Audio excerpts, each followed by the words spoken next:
Office of the Medical Examiner, Beatsville. Dr. Jack Hanman is speaking.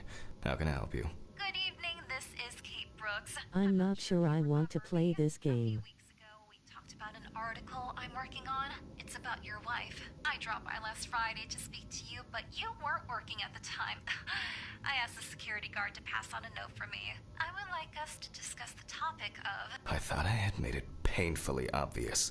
For the last time. No! Please don't call me again and stop inquiring about my wife. Damn journalists. They don't let me work. God damn it. I'm not in the best frame of mind to record a WTF now.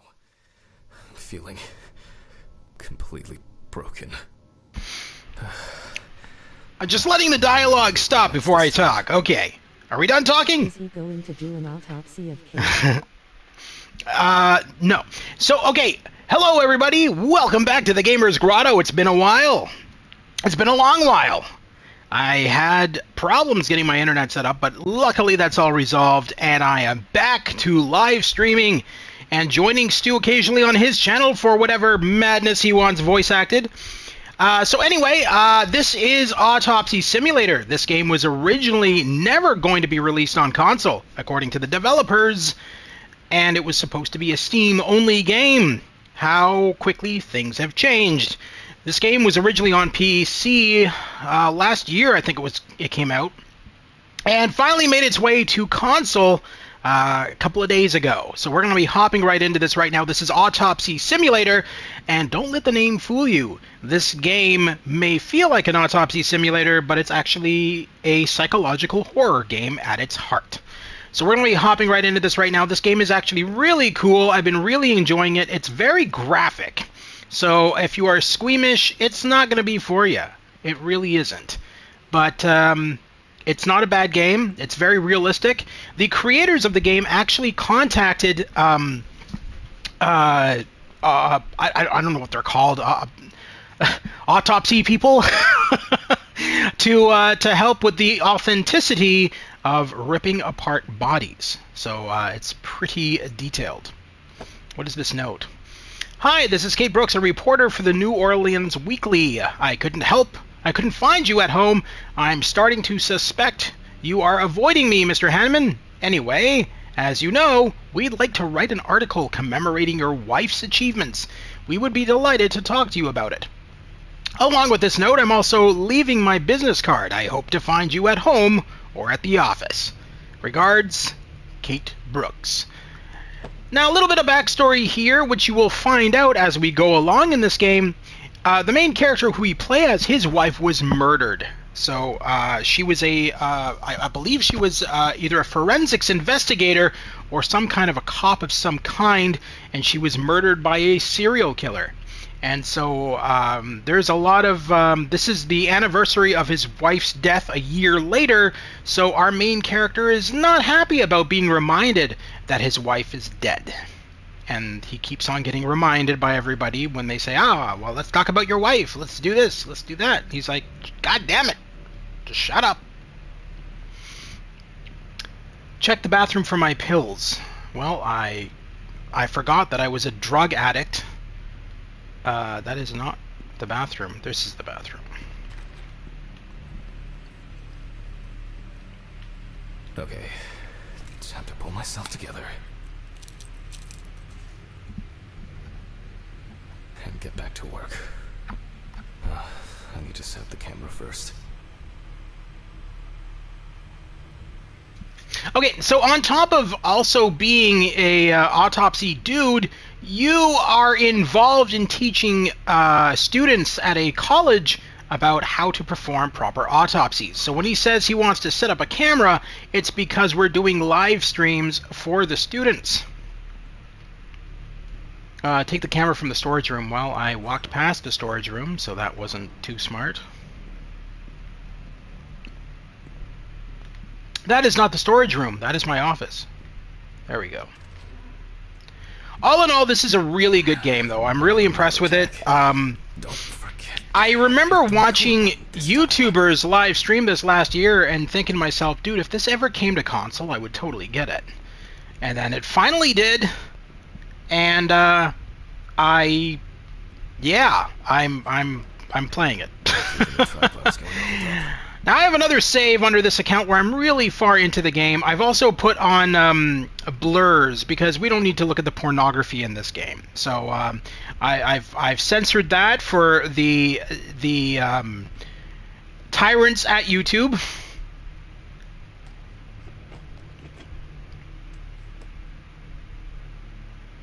Now I just have to get everything in frame. All right. November 20th, 1991. Time, 8:43 p.m. Recording for medical students from the University of Missouri. This autopsy is conducted by Jack Hanman. Hello, everyone.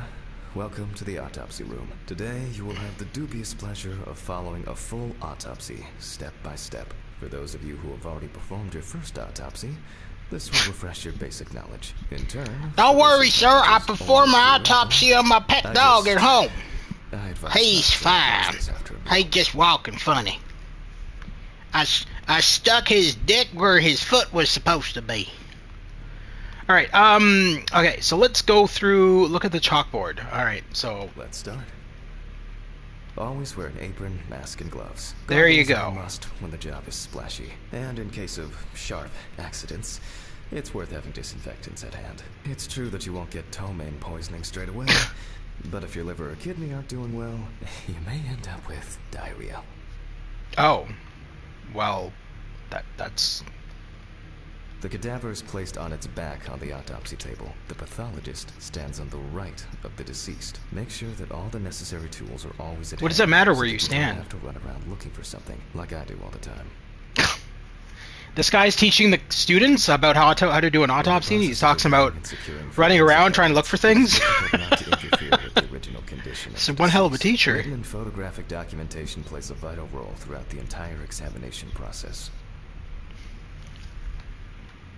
During your research, be patient, inquisitive, but above all, attentive to detail. Many entries are visible at first glance. There you go. But sometimes they can be cover for more interesting stories. And lastly, remember that nothing teaches you self-narration like working with the dead. So get used to that fact soon. Everyone will think you're talking to yourself.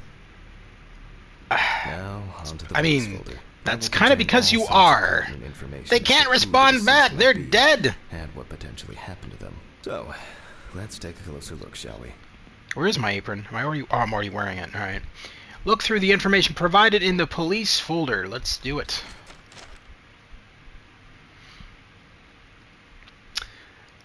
I can't really read this only because things are over top of it. So maybe when I pick up the things, I can read this underneath. I'll try to. The deceased's name is Tobias Chambers, locally known as Old Toby. Homeless and unemployed for at least a couple of years.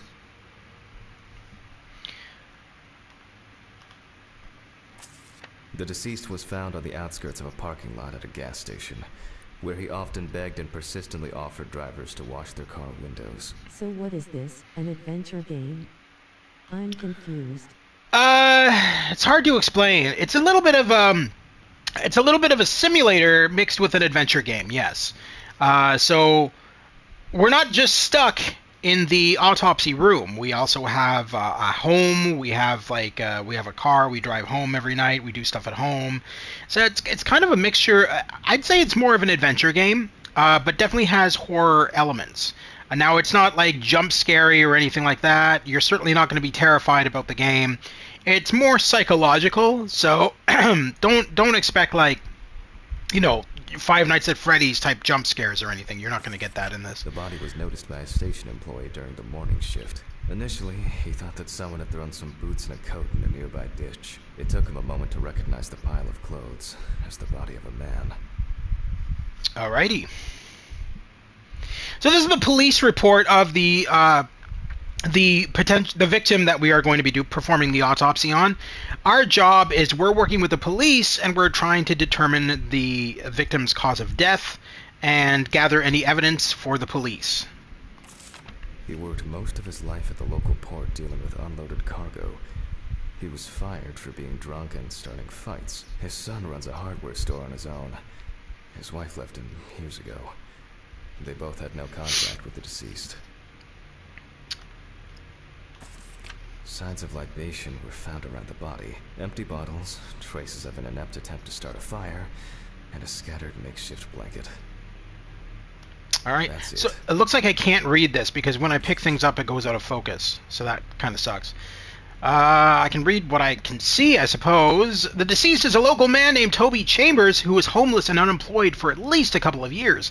He got into fights and had been never kept off alcohol, which caused him something or other, working in a suburban coal mine most of his life. And as the time went by, he fall into addictions, I'm assuming that says. Found on the outskirts of a parking lot, which we already know about. So basically, yeah, he worked in a coal mine until he fell into addictions with drugs and alcohol, and he was found dead at this location.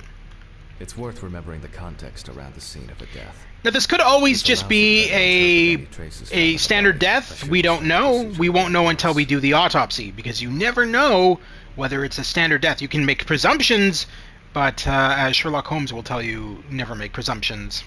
Always have evidence to go on, which is what we're going to be doing. We're going to find out exactly how Mr. Happy Face died. Time to take some pictures for our files. If I could just remember where I left the camera. Let's see. Aha. There you are. I knew it was here somewhere. Yeah. Already an amazing teacher of teaching students about autopsies. Can't remember where he left his camera. We begin with a full body photo. Try and stick to the top-down rule, but this is not always possible. Let's keep in mind it's all about the legibility, not the perfect frame. Voila. Now we move on to the next step, looking for traces. Take your time. Look at the corpse from different sides, from different angles, up close, and from a distance. You're looking for anything out of the ordinary.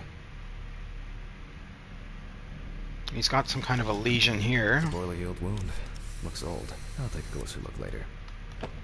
Okay. Some kind of... maybe that's not. Maybe that's just wear and tear. So that's a setting to blur out the nudity? Yes, that is a setting. Trust me. This is full-on nudity if I didn't have that on. It's in the settings menu. So if I go to settings, I'm not going to turn it on. You can see nudity sensor. It's set to on. Yeah. No, otherwise, you'd be seeing a lot of cock and a lot and a lot of vagina in your face. But yes, a lot of games nowadays don't give a shit about nudity censorship.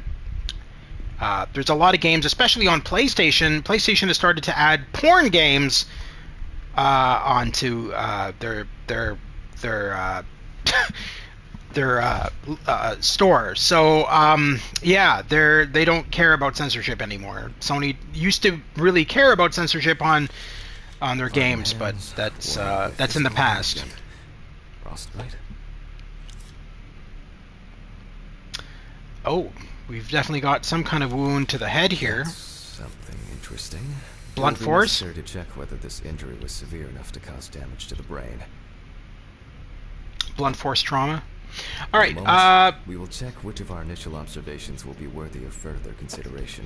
But before we get to that, I need to write down some basic data. All right. Personal information. The deceased was unclothed. Date. Okay.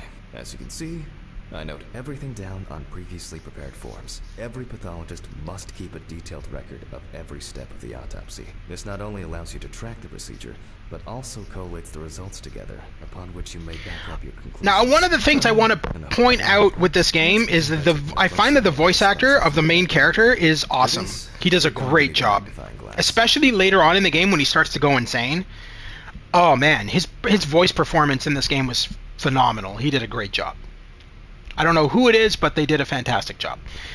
Inspect the areas of concern with a magnifying glass. Boom. Let's get our magnifying glass out.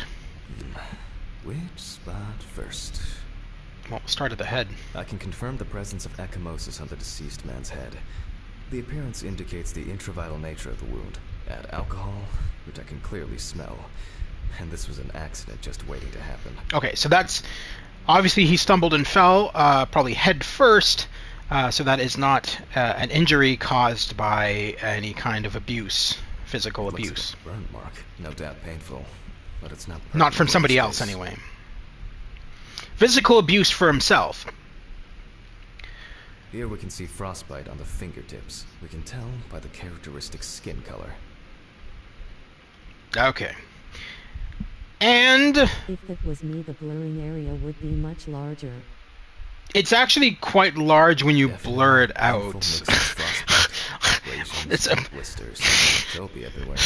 You remind me of the scene in the Deadpool game where he like goes and takes a piss and he just takes out the sensor bar. He's like, "Oh, that's too short," and then he just like stretches it half a mile long, and he's like, "Ah, much better." And he just like shoves it over his groin. Superficial wounds.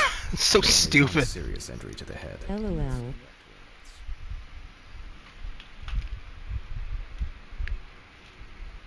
I love that game, man.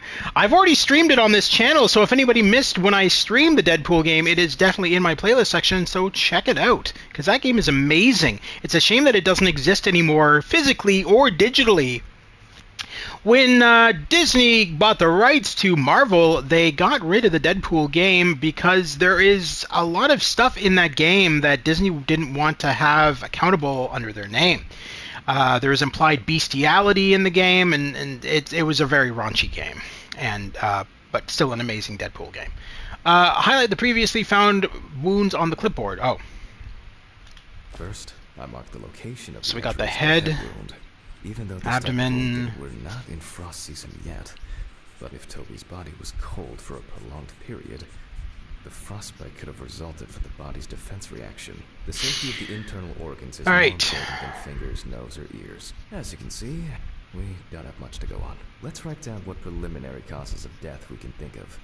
Well, Various types ecchymosis. of accidents are a common cause of death among the Poorly homeless in healed the wound, area. that's not going to be Perhaps one. old Toby slipped and accidentally hit his head. Frostbite. Considering the conditions in which he slept, his body may have And been particularly nasty lately. I guess that's This is it. of no interest to us. Yeah, alright. Since It's the just deceased frostbite clearly and smelled of falling. alcohol, I'll add alcohol poisoning to our list. Ah, good idea. Probably alcohol is the cause of death, actually. We still have one thing left from the basics. Rigor mortis. Well, we take our deceased by the hand, gradually we raise it,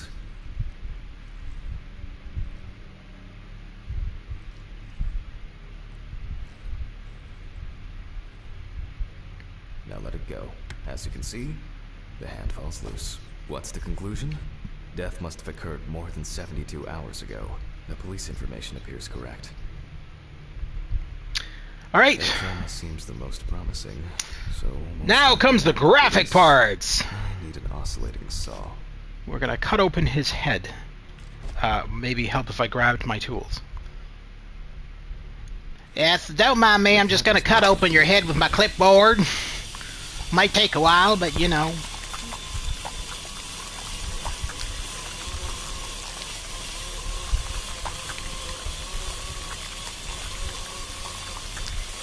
After which, we remove the skin and the top of the skull. After the basic examination, Gross. cerebral gyri in both hemispheres. I mean, they wanted it to be realistic. Honestly, it's not bad. I mean, it's not as graphic as it could have been. It could have been a lot worse. Them on a board, which we'll do now.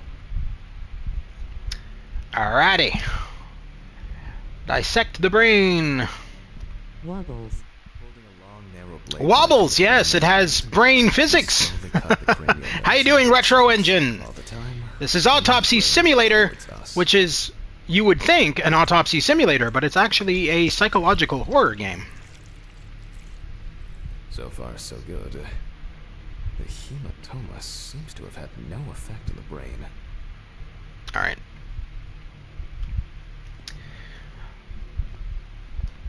Dr. Livingston, I presume? Fatal accident out as well. The cerebral gyri in both hemispheres are symmetrical with clear grooves. Exude fall He's in from... good condition, so we have no choice but to proceed to the internal examination of the other organs. Alright, I think it's alcohol. That's what I think. I grab a But scalpel we from need my to grab all our evidence before we select the scalpel. Alrighty. The incision should be in the shape of a letter Y. We use a Now, deep they could have made this a hell of a lot more gory by having blood, like, gush out of the incisions as we're performing them, but they don't. It's honestly pretty, Now we peel back and separate the skin. you know, it's pretty pretty basic. I mean, it's still kind of gory.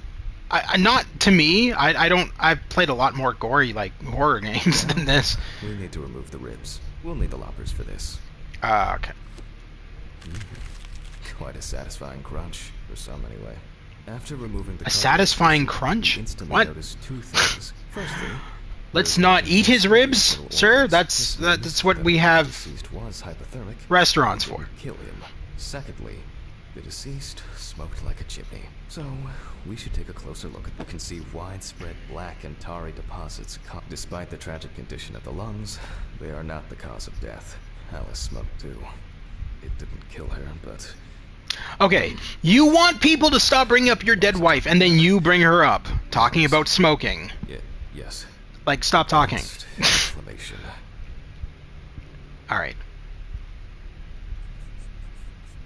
Lungs with extensive black-gray deposits, visible as inflammatory changes, and excessive distension of lung tissue caused by cigarette smoking. Lungs with advanced inflammation not related to the death of the deceased. Fair enough. What now? Syringe. Now's a good time to collect some samples. Specifically 3. From the eye, the heart, and the vitreous humor analysis is very useful in indicating long-term alcohol abuse. 5 milliliters from the left ventricle should do it. Left on the bladder, we draw about 10 milliliters of fluid. Now we take our samples to the centrifuge, but before I do that, I need to find my notebook. This is what I'm saying. This is like the worst. He's doing a live stream to students. And he's like, well, I'd better go find where I left my notebook. It's like, dude, shouldn't you have that before you start the live stream? Like, I don't know.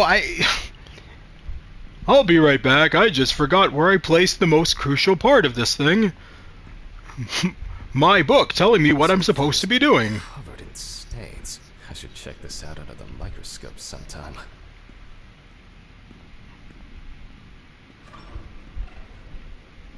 Let's get back to the examination. We put all of the samples into the rotor.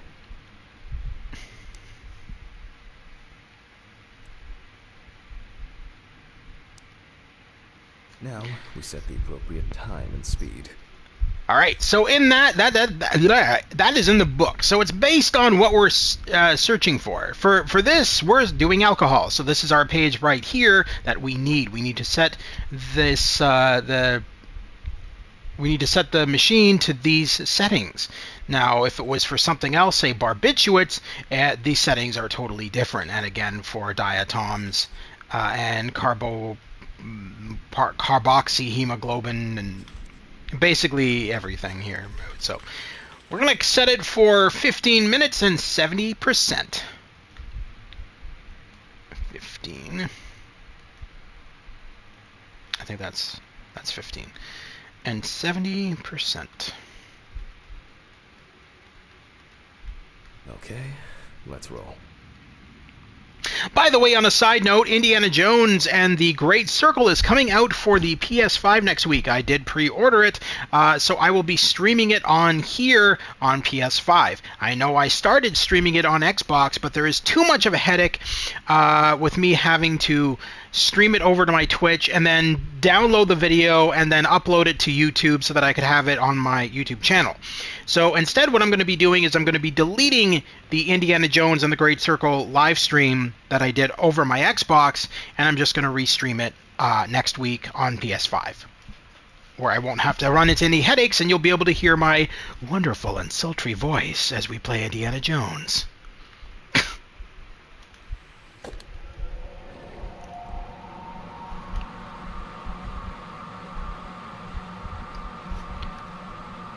What? Shit.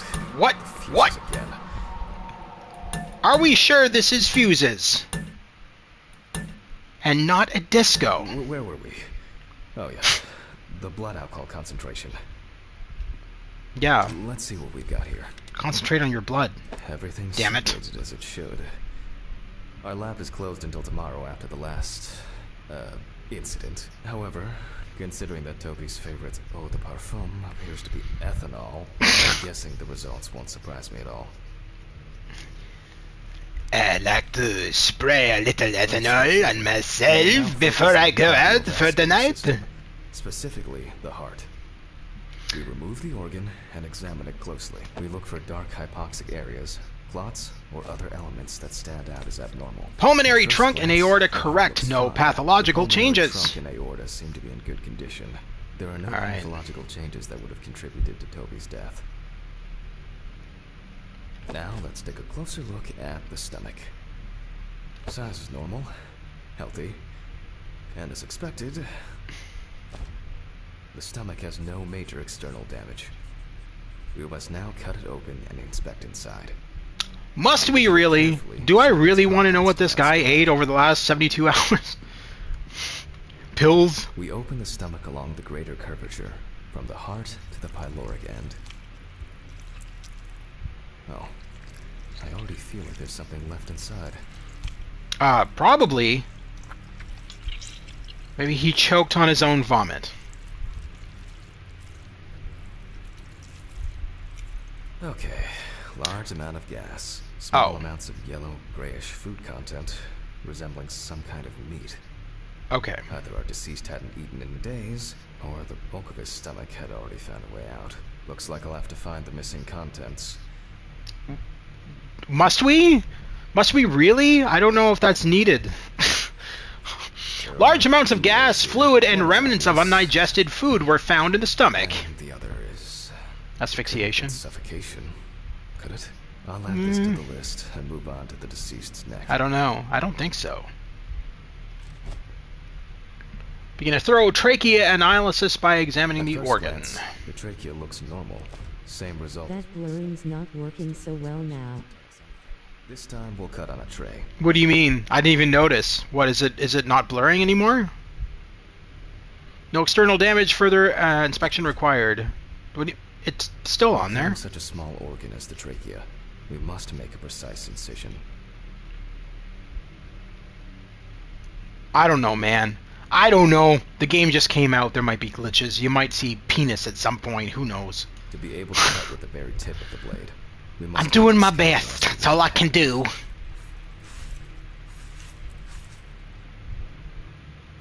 On the top view it's sort of funny.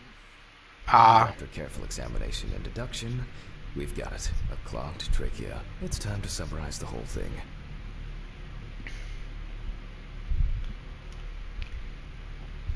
Based on the report and preliminary documentation, it's safe to assume that the deceased passed out after consumption of alcohol and then fell asleep on his back. Choked on his vomit. So it, would that be asphyxiation? Then, the gastric contents refluxed and flooded the airways, causing death. I guess that would be asphyxiation. Would that be asphyxiation? I think it would be. That's why we don't forget Yeah. about the recovery position at dorm parties. Well, that's a good thing I remembered. I don't drink anyway, so it doesn't concern me. Alright, so accident. Now it's all clear. And now we put our John Doe, and we have to put it down ourselves. So I'll just put down First, Stu. needs to be cleaned up. Look at that, Stu. You're now a guy ripping apart bodies. Stu's game. Could you imagine if we put down the signature? Stu's game reviews. Yeah, I just did an autopsy. I just did an autopsy. I'm a live streamer on YouTube who streams Atari games, so I know a lot about ripping apart bodies. All right. And I think that's it. For this, we will need to close the body and grab the needle. First, we unroll the skin flaps. And then, we sew the deceased back up. I'm using the baseball stitch technique. This stitching method is very strong and quick to do. If you ever if you ever stitch like that in real life, Beautiful. that would be bad. Just use a staple gun. All right. Now we say goodbye to the deceased and put them safely in the fridge, ready for the next stage of their journey.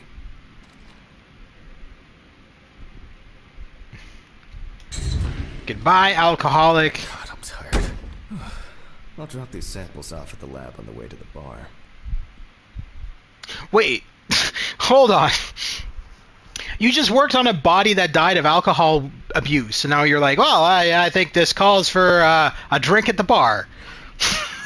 I'll call Stephen. I don't know if that's necessarily how I do it, but I mean, if you feel up for the mood based on what you just did.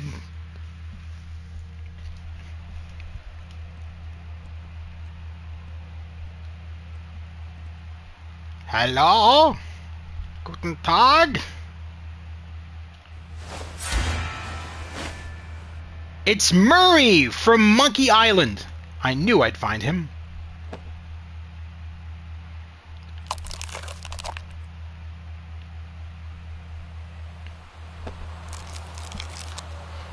And he's crying blood. What a Murray thing.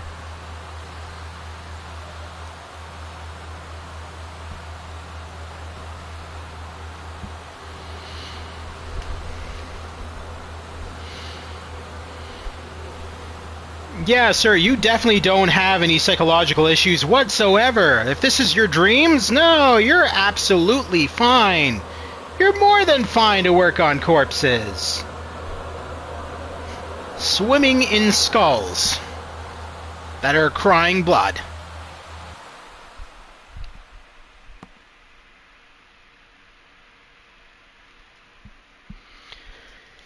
Chapter 1.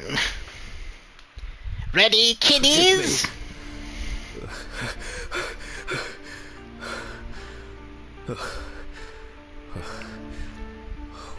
What? Dude, clean your apartment, bro. Ah, fuck. That thing is messy. It's like when your wife died, you gave up on life. Take your pills in the bathroom.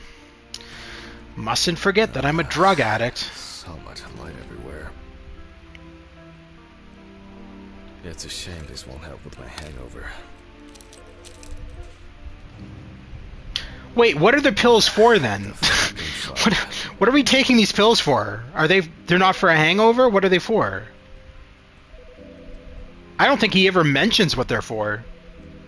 Trauma? I don't know. I guess we better answer that phone. It's a carpet salesman. Hi there, I understand your carpet's been puked on. I can replace it for you. Okay. I know I'm late. I'll be there soon. It's not like the dead are impatient.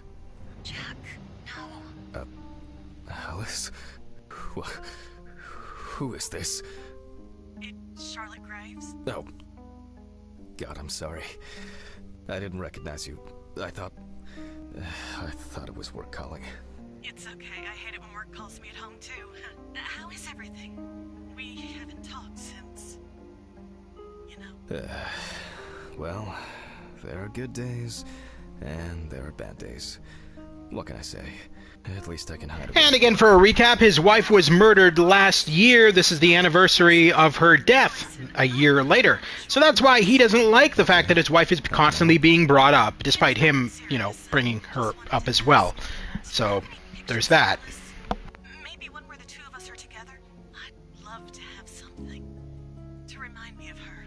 I guess. I'm not sure. I'll look through her things. Thank you. I'm sorry to trouble you with this. All this can't be easy for you. I'll get through it somehow. I've been meaning to sort through her stuff for a while. Have you asked Stephen if he has anything? Yes, I spoke with him this morning. He said he gave everything to their mother and that I should ask you. I see. Jack, I know you're trying. That you cope somehow. Stephen's there for you. Although, well, we all know how he can be. But,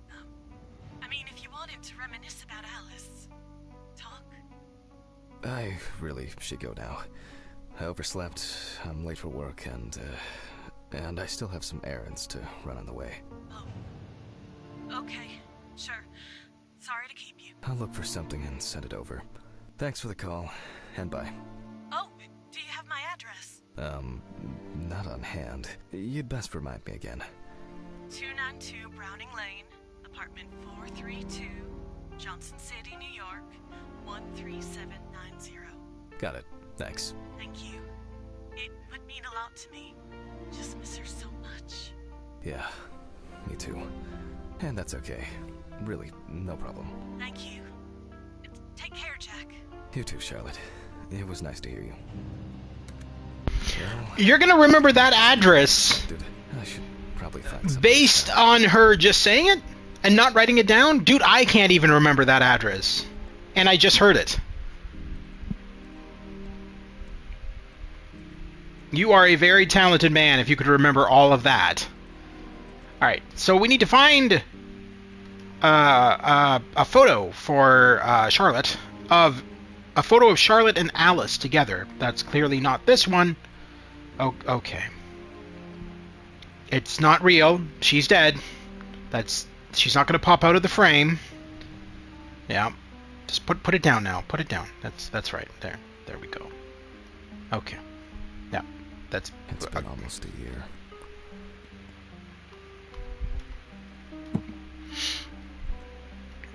I wasn't able to support her through this.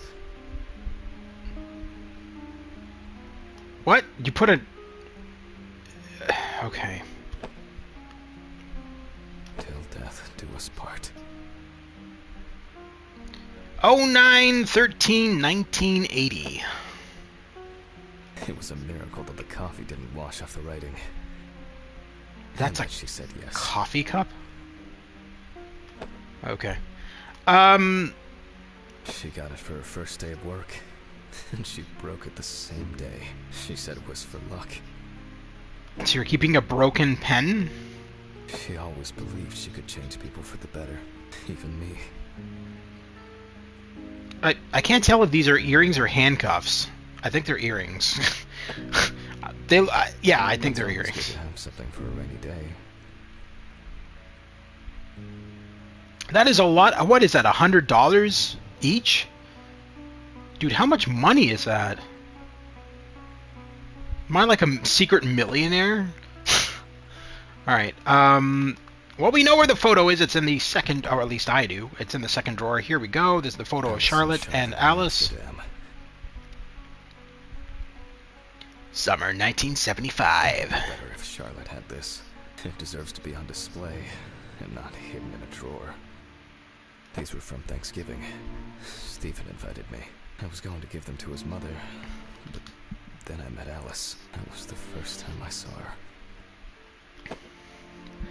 Don't worry, sir. Alice just went down the rabbit hole. She's dead. She returned to Wonderland. Alright, find a photo of Alice and an envelope. Oh, the envelope's over here. Skadoosh. Alright. Okay, time to go to work. I'm seriously late. Are we not gonna write the address on the envelope? Alright, cool. I guess it will eventually reach whatever destination it's supposed to go to. Maybe. Wow, it's like my old apartment. No. Alright, I should grab some coffee and aspirin on the way. The only thing that's missing are meth heads in the elevator. alright, down the stairs we go. Or down the elevator we go. This is a really old elevator. Graffiti is not vandalism? It depends. I mean, I would say yes. If it's art, it's not considered vandalism. But if it's just crap that you're writing, it's vandalism.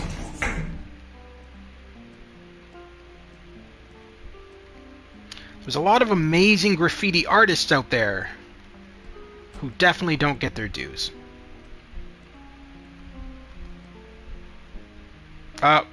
You forgot to bring your toilet inside again. It's okay, it happens. Post the letter in the mailbox. There we go. Oh, he did write the address. Okay, that's good. I don't know when he did it, but... Okay. He didn't do it when he picked it up, that's for sure. Time to go. The fuck was it?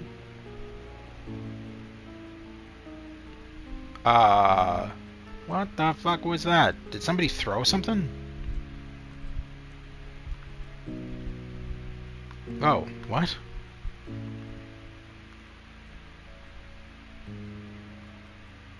Okay. Alright. That's weird. Let's go, I guess. Damn, I forgot my jacket. Well, I'll brave it for tonight. Too bad. Sure, your car has heat. Don't be a pussy. You'll be fine. Nice and fresh. At least I'm peaceful here. There we go. Good evening, Mr. Ridley. Has Stephen delivered the body? Mm-hmm. Did he leave it where he usually does? Uh-huh. As always, it's a real pleasure talking to you. If you say so. What a bright ray of sunshine you are, Mr. Ridley. Maybe you should go back to writing the Alien movies Some and not be in a morgue. personality than this guy. Alright, go to the office. Christ.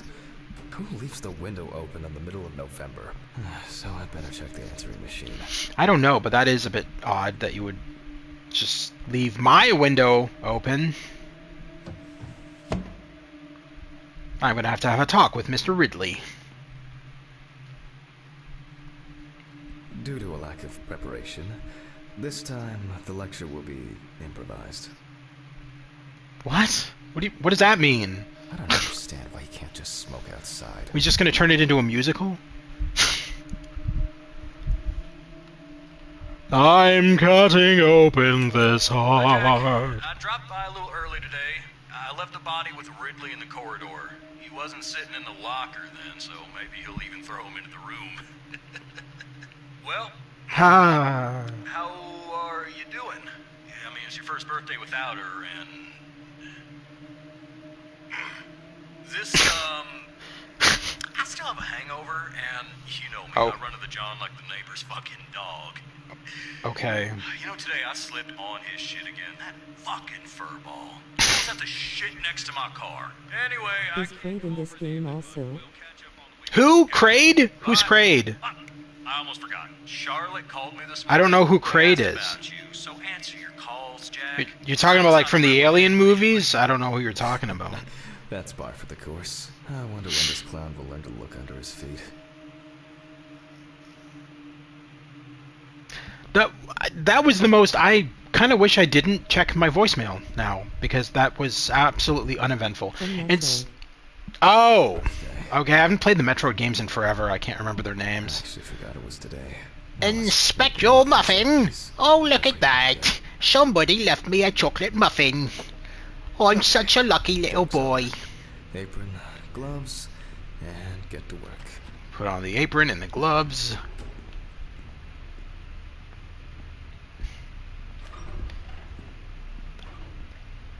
Honey, I'm home. The major bosses in Metroid are Kraid and Ridley. Oh, okay. I was thinking Ridley Scott from Aliens. That was my reference. Find some protective gloves to wear. Well, it's a good thing they're right in front of me. Set up the camcorder. Camcorder. Man, I remember you. It's a good thing you blurred Talent show. What was your name? things over the clothing. That just looks stupid. Could you not have just blurred it after? Whatever. Jesus. Set up the camcorder to document the autopsy. Stephen laughs at me for recording everything. He says I have a bigger What is this collection of camera stuff from? than Like, just oh, I guess this police game. No, this game's set in the November 1990s. That's right, 21st, 1991. That makes sense. 1991. Time 9:13. That would explain why the camera is like Autopsy is not high conducted by def. Jack Hanman, lecture for the Medical University of Missouri.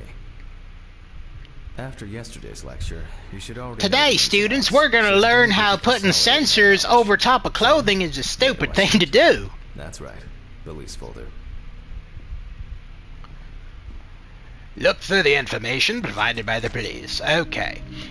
Superstar talent. Samantha Barker.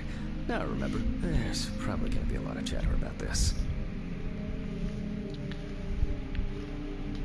Now, a lot of these cases are based on real stuff that happened. Because I know that one of them that we do later on is based on a woman who ends up inside of a kind of like a water treatment tube, and her bodily fluids and everything end up in the water supply.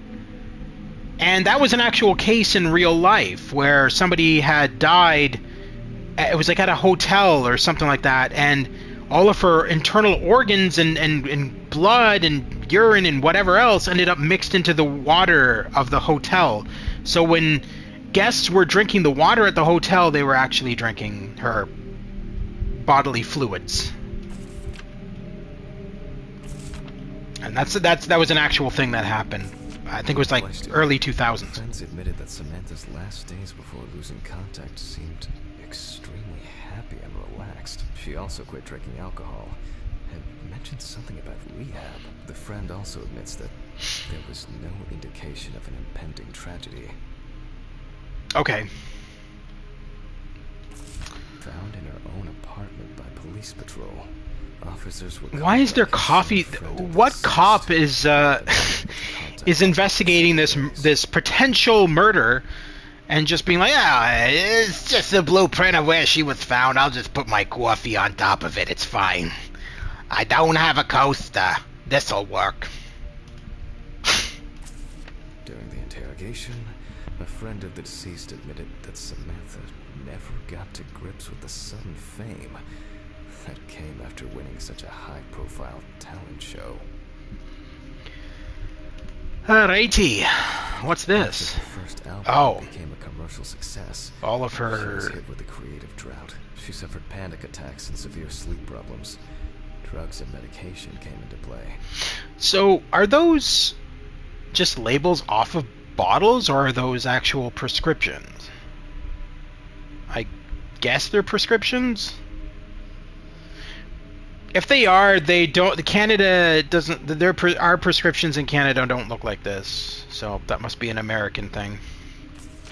The deceased was found in her own apartment. Oh, A semi what? recumbent position on an arm. Pills? Large quantities of alcohol and empty packets of. Oh, she committed suicide. cigarettes Come were on. found in the apartment. Well, Suicide. let's see what settled this matter. Now, why do I need to do a forensic investigation? This is very obvious what happened here.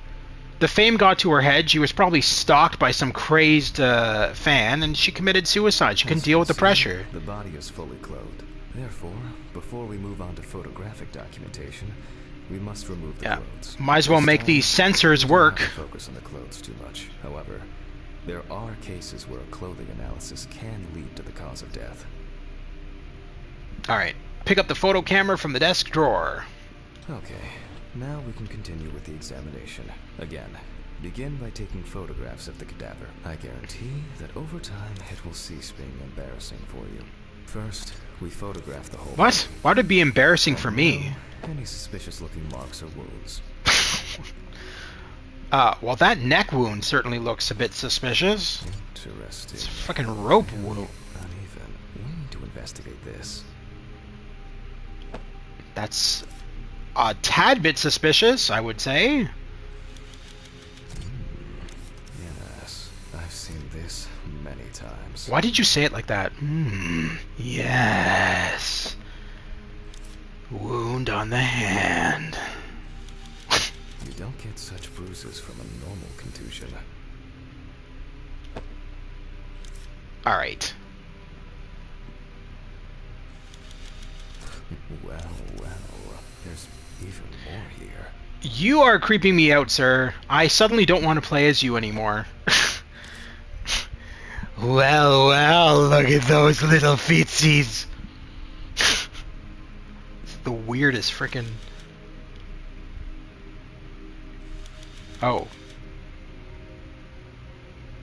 Wait, I'm missing... What am I missing? I'm missing a wound. Oh, yeah, it is the bruise. It's a pretty bad bruise. Alright, weapons. Bam, bam, bam. Nope. I don't want to look at her feet. I feel like you did that enough already, sir. Alright. Perform the autopsy! Boom. I suppose we should check for rigor mortis. Time to take a closer look. Select the area of concern with a magnifying glass. Bam. This Some is photos the most have suspicious. strongly, others less, as if someone was. She tried to hang herself. Okay, no. Well, actually, no. This now makes sense. So it was suicide. It was attempted suicide. She probably tried to hang herself first. That didn't work, and so she overdosed on pills. The number of bruises suggests that there Next may be case. some kind of tussle. Oh, well, wait a minute. Some kind of tussle? Huh. That is actually kind of suspicious. Such bruises are caused by either a very heavy blow or by some internal issues. Okay, now I'm beginning to see why we're actually cutting her open. This makes sense. Something interesting. The skin of the deceased is covered with numerous blisters. Some of them are ruptured. Others still contain fluid residue. Well, if you experiment with certain drugs, you start to, like, rip apart your skin. Blisters. I don't know that from experience, but I've just heard about it. I don't know what kind of drugs she was even taking. We have some leads to investigate here. Let's write this down. Okay, so...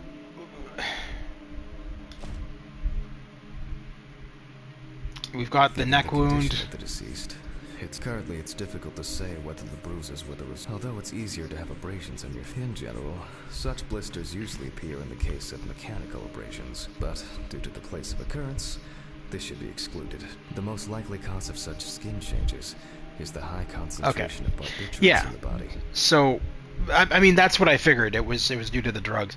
Severed spinal cord, trauma to the larynx, or trachea will verify whether the examination after examining Let's just in the lab. click on all of these. A list of necessary tests. Given the Okay. testimony of the victim's friend. Possible causes of I'll death: add suicide by alcohol strangulation, poisoning, third-party involvement, Sparker's overdose, case. and alcohol. Down, quickly verify that hypothesis.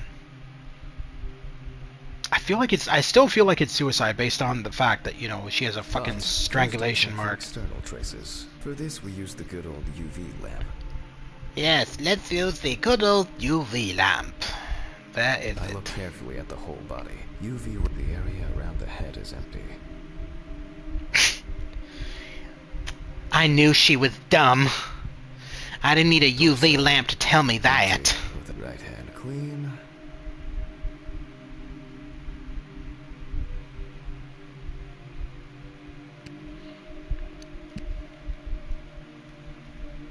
I'm not seeing... There's nothing here. Yeah. I don't think there's any evidence of any other wounds.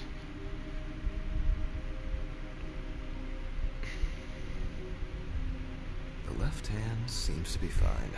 No marks. What about the- Well, nothing to surprise us here. Now gently, we take the deceased by the hand, Rigor mortis check. and we check for rigor mortis. We take her hand, wave it in the air like the Queen of England, and then wave it around a little bit more, and then drop it. Again, the hand falls freely. Since we don't have a definitive lead, we will examine all the key organs one by one. Alright, I guess So, we're... I'm starting the internal inspection. I Yeah. dissect the skin of the deceased.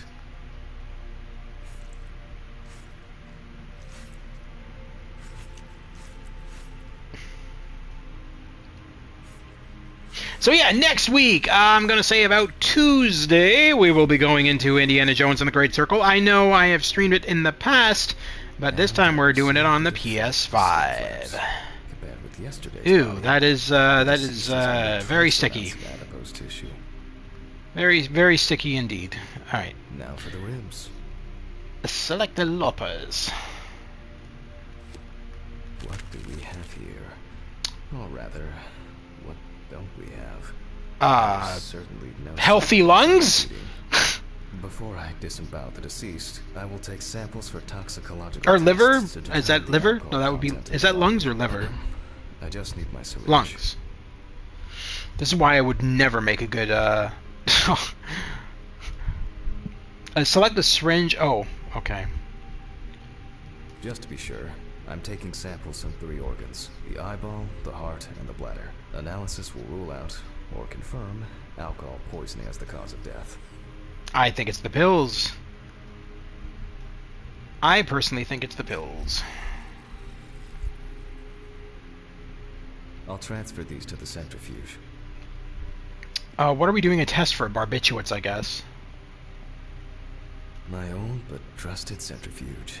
Ideal Did for you all the fluid tests I need to perform during an retrieve autopsy. the notebook again? Why don't you just leave the notebook by the centrifuge every time, sir? Why do you have to take it back to your freaking office? You're not even using it in there. 15, 70, 10, 75? Just grab the book, you moron. You don't know what it Numbers is. have never been my strong point. It's probably why I But yeah, you were able to remember that address just fine, so that makes no sense. always forgave me. Numbers confuse me, but addresses certainly don't. And they have numbers of them.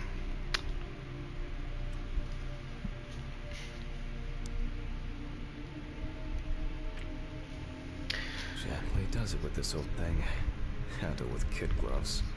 Okay, set the values. Well, let's look at the notebook. So we want it on presence of alcohol. Okay, wait. Oh. We're not going to do a test for drugs? Alright, 15 and 70. He was right, actually, with his diagnosis. He said 15 and 70, and then he changed it to 75. Okay. 70. I'm starting the centrifuge. Let's see what results come out. The laboratory is already open, so... Really? Fucking hell! Ridley! Mr. Ridley! The fuses need resetting. Where is he? Fuck it. Are you for real? Myself. God damn it. There's a corpse running around in here. Is that cool? Is that okay? Turn back on the fuses. Then the left. Let there be power. And voila. Oh, for fuck's sake. The fuck was that?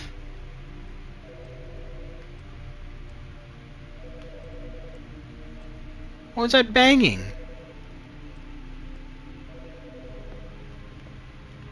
Somebody's banging on the window. Or is that in here? Can we open the window? No? That was odd. Alright, let's see who wants to call me. Jack Hanman speaking. Easy, why so rude? Steve? Sorry, man. This place is falling apart, and Ridley won't even lift a finger to help. You just can't work here. Did the centrifuge strip the fuses again? Yeah, eventually everything's gonna go up in smoke. Look on the bright side. It's a free cremation with your autopsy. Jesus, stop it. That shit pisses me off. Okay, sorry, Jack. Anyway, I'm calling to ask how the autopsy's going. Soon there'll be journalists sniffing around for info, so we'd best be ready. I'll whiz through this in a couple of hours. It doesn't look like a complicated case to me. More of a formality. The report will be available in the morning. Sounds great. Thanks. Phew! How's your head? Well, my head seems better than yours. On the way to what? Holy fuck. What? What's happening? Quiet. A 3-car police convoy was involved in an accident near Pete's Bay Bridge while transporting prisoners to Orleans Parish Prison. At the moment, we do not know the exact number of victims or whether any of the convicts escaped. However, the scale of the accident indicates a large number of victims, possibly even fatal ones. Police are on their way to investigate the incident and secure the area. We know that the injured prisoners are on death row. The police were to transport them to their execution, which was to take place tomorrow morning. Many of them are very dangerous criminals. We will report on the matter on an ongoing basis, so stay tuned with us. What? Steven, was Red Pete one of the passengers? He was, wasn't he? What if he survived? Jack, I have to go. You want me on site? What if he survived? I gotta go. Talk to you later, okay? Fuck. Calm down, Jack. Pills. I need my pills. Hey Grotto, you're back. You heard him, Jack. Hey James, I am back. Yeah, Stu was just here. He had to leave to go to some kind of a thing. Hey Deadly Shadow, how are you doing this evening? Hope you guys are both doing well. So this is Autopsy Simulator, which ironically sounds like a simulator, but it's really not. It is a psychological horror game mixed with a simulator, so it's actually really cool. So that phone call that we just got, he got a panic attack there because of a character, Red, I can't remember the name he said, Red something or other. That character that he mentions is the character that killed his wife a year ago. He's a serial killer, and he's worried that that phone call that he got verifies, potentially, that the serial killer escaped from jail. So we're going to take our panic attack pills. How was your move? I imagine it went well. It went pretty good, man. The downside is it took me about 3 weeks to get proper internet, and that's because there was a lot of miscommunication between my new internet provider. So when I was living in the city, they told me, "Oh yeah, no problem. Your internet's going to transfer over just fine." And of course, that didn't happen. I get here and I find out that no, my internet that I had in the city will not work here. So I had to go with a new internet provider. They came out, they set me up with the wires and everything and gave me a router. The problem is when they left, I found out that the router that they gave me was damaged. And it would not connect to the internet at all. It was not even turning on when I would plug it into various outlets. It was giving me no power.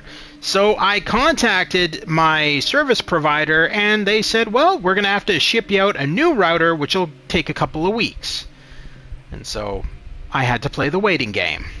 So I just got internet last night. That's not normal? I don't think. This isn't Star Trek. Doors just don't open like that. What's going on? It's like there's some ghost bastards afoot. Alright. Collect the samples from the centrifuge rotor. Let's do that. Technical break. At least I know I can pursue a career as a janitor if I Oh, yeah. but trusted centrifuge. Can we maybe... Ideal for all the fluid tests I need to perform during an autopsy. Why aren't you letting me... Trust. Oh.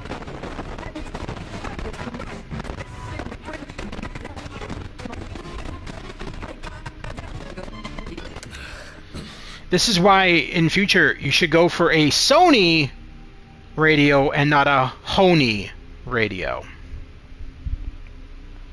There we go. Let's see if we were able to get anything out of this piece of crap. And miraculously... Piece of crap. Why are we using this stuff if it's considered a piece of crap? Alright, place the samples into the rack, and hope that there's no more ghosts trying to frickin' anally rape me with a frickin' radio. Let's load this up. What was that sound? Oh, alright. I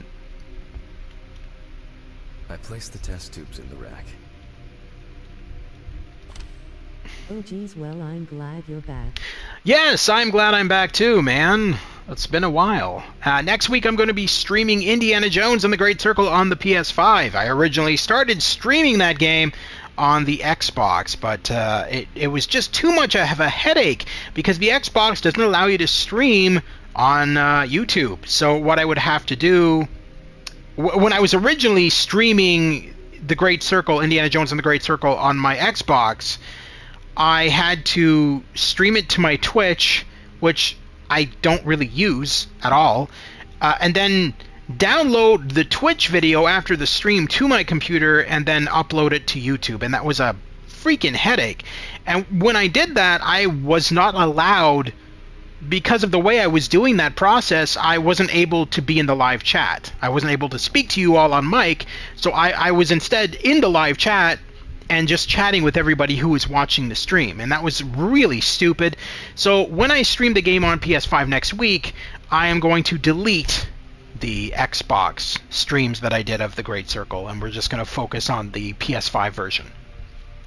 Because I never streamed all of the Great Circle like I intend to for the PS5 version. I just streamed a little bit, and then I was like, screw it, I'll just wait till it comes out on PS5. Take the pipette and set it to draw 5 milliliters of fluid. Alright.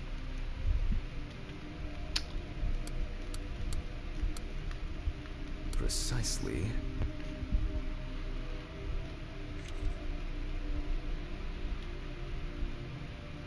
Down she goes. What she's taking, nobody knows. 10 milliliters of fluid.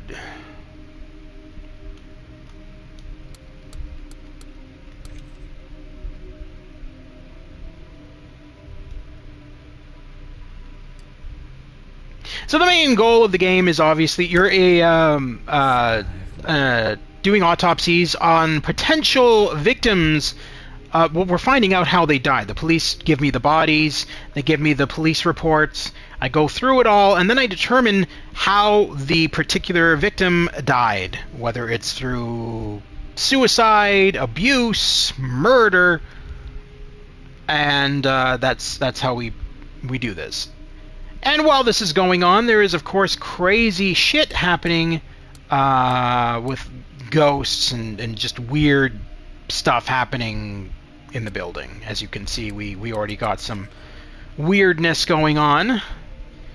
This game kind of reminds me of the Mortician's Assistant, or whatever it's called, which I also streamed a while back. Except this one's a little bit more realistic and cooler. Place the collected sample into the chromatograph. Hello? There's your sample, sir. What do we The have? results indicate that the deceased did consume alcohol shortly before her death. Yeah, not just alcohol. This is not an amount that could cause poisoning leading to death. Are we not going to look at the Just fact? slight inebriation.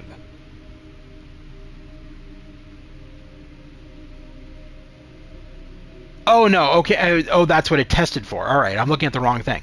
So with 90% glucose, urea, nitrogen, and creatinine.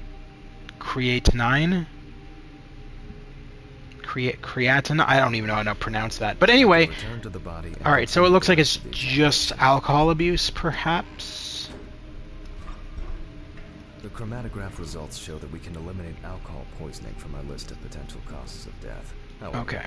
remember that alcohol can affect the functioning of the entire body. All right, It so- disrupts the rhythm, accelerating its rate, and dilutes the blood, which may result in more severe bleeding in the event of an accident. Third party I've and been actually watching Batman Beyond a lot recently. oh, nice. I don't even know where my Batman Beyond.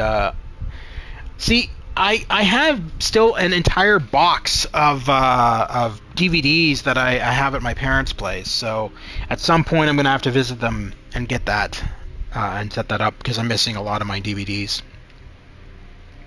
So I haven't fully set up my apartment. It's set up enough that I have all my electronics and everything set up. My bedroom's all set up. My new bed, everything is all there. It's pretty much how I want it. There's a couple of little things missing here and there that I need to unpack and get set up. But all my consoles and all that stuff, it's all already all set up. Select the syringe. I'll take samples from the Select the liver. syringe and obtain 2 samples for toxicology testing. I So, am sample having a from the blast heart. with Cyberpunk. That song made me cry.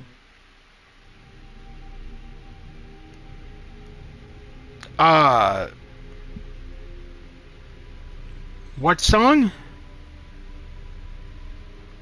That's not very specific.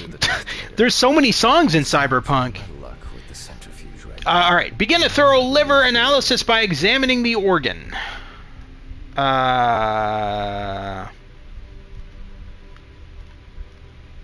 There we go. Would help if I picked the liver. No lesions. However, Jiggle physics. it is slightly enlarged. The liver is slightly enlarged. Cross-sectional examination required. Damage. It You know what that may means, also result folks? from the We have to deposition cut of open the substances liver. from drugs. Let's check the weight of the organ.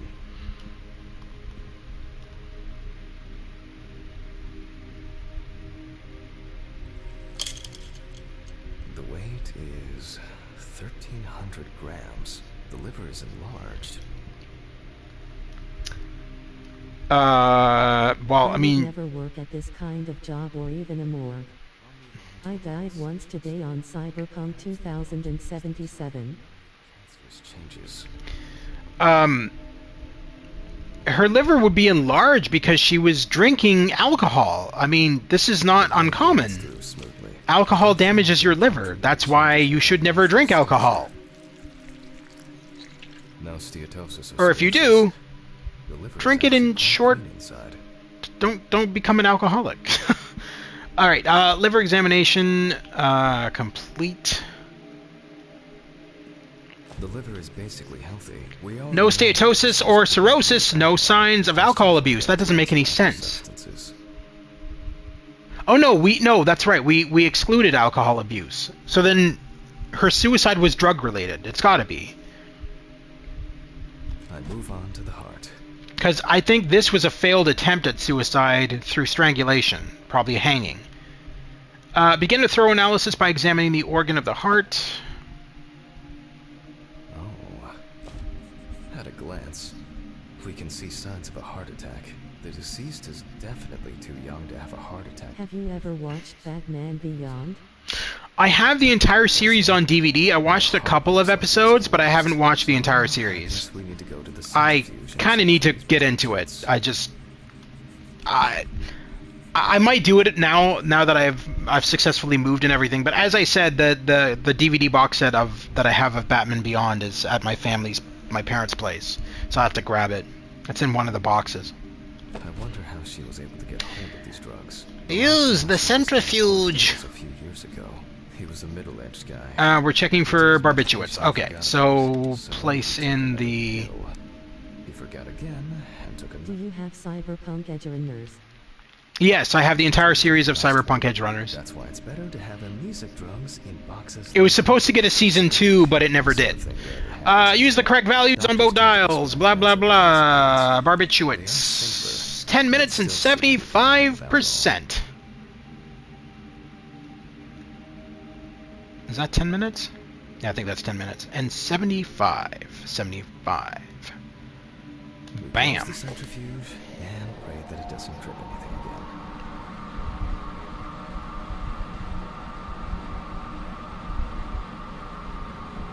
It looks like our luck is in.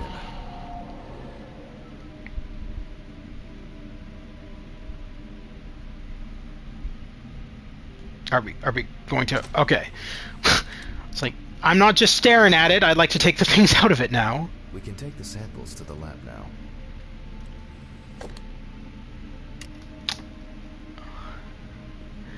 Dr. Livingston, I presume? I have your vials here. Does your weapons break free? Okay. No. Not that I remember. But there's so many weapons in the game that you're probably going to be switching out of weapons very often. And don't forget that you have at any of your residences that you end up buying or whatever in Cyberpunk, you've got a closet where you can store weapons that you don't want to use anymore. So you don't have to necessarily throw them out. You can just store them for later use if you decide to come back to them. You're going to find some really cool weapons in Cyberpunk, like a talking gun and stuff like that. You're going to want to keep those, because those are really cool weapons. Set up pipette. What do we want it at? 6 milliliters.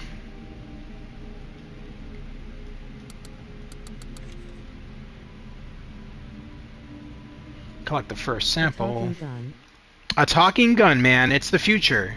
2077, man. The year 2077. A talking gun. It's got its own AI. Set the pipette to draw 12 milliliters.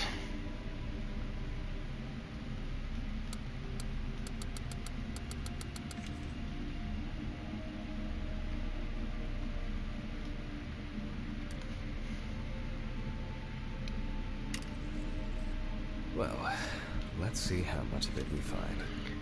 Place the collected sample into the chromatograph. What's street cred? Street cred is basically your leveling system. It's basically like leveling up. Kind of like Cyberpunk, The Witcher. Sorry, The Witcher has leveling system. It's your street cred is basically your as it goes up, you'll get more and more side missions and side jobs from people and stuff like that. I looked it up and Bruce Wayne is about 70-80 in the show. Yeah, he was pretty old, but I mean, like, the show was weird because it started out when he was younger, right? Because at the very first episode was where he was Batman. He certainly wasn't Batman at 70 to 80 years old. He was Batman, I think he was in his, like, maybe 50s. And then he was shot in the spine and couldn't become Batman anymore. He was confined to the wheelchair, and then over time, he became 70 to 80 years old, and that's when, what's his name took over as Batman. I can't remember, I can't remember the character's name, but I do know he was voiced by Will Friedle from Boy Meets World. If you guys remember the TV show, the sitcom show from the mid-90s, early 2000s, Boy Meets World, Will Friedle was from that show, and he's the voice of Batman in Batman Beyond. He's been in a lot of stuff, actually. He's a pretty decent voice actor now. The tests showed that the collected blood contained enough barbiturates to cause cardiopulmonary collapse. High concentration of barbiturates in the blood from the heart. Deliberate act. All right. I'm proceeding to examine the stomach. Thorough stomach analysis by examining the organ. From spilling out. Stomach. Okay, I'm now cutting out the organ, which will move to the board for dissection. Yeah, I think his name is Terry. He goes from 16 to 30 by That's the it, Terry McGinnis. I think that's what it was. Terry McGinnis or something like that. Yeah. And he's voiced by Will Friedle. The thing I remember the most about Boy Meets World was William Daniels played the school teacher in that show, and he was the voice of Kit in the TV series Knight Rider, the classic Knight Rider TV series. William Daniels voiced Kit, the car. And it was so funny hearing him in Boy Meets World, and he'd be like, "Good evening, Mr. Matthews. You're late for class." And he always sounded like Kit every time he talked as the teacher. I love Knight Rider. Every time as the teacher in Boy Meets World, William Daniels would be like, "Today, class, we're going to be working on math." And he would always just sound like Kit.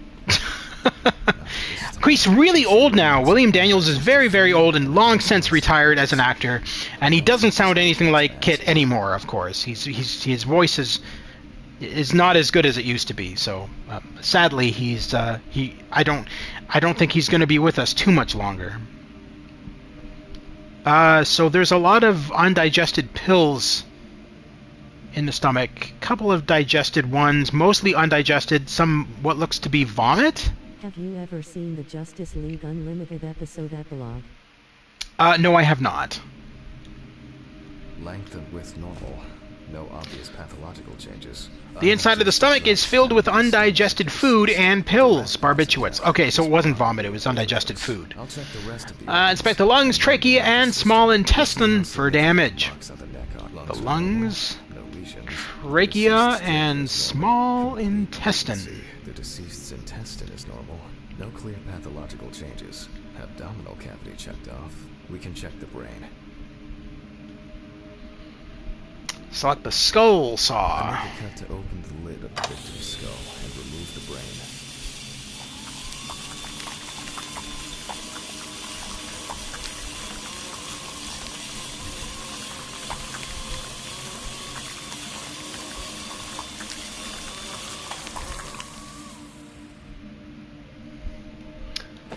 It's basically set 16 years after Batman Beyond, and Terry, who's now in his 30s, visits Bruce, who is about 100 by that point. How would Bruce still be alive at 100? That's kind of crazy. Dissect the brain at the cutting board.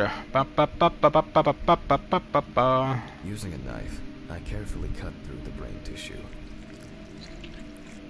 Game is definitely not for the squeamish. Autopsy Simulator, I mean. But it's not a bad game. It's not overly gory. Like, you'll notice there isn't a lot of blood and guts. It's very subtle. There is still the matter of the marks on the neck. I actually like it. It's very detailed. Who knows?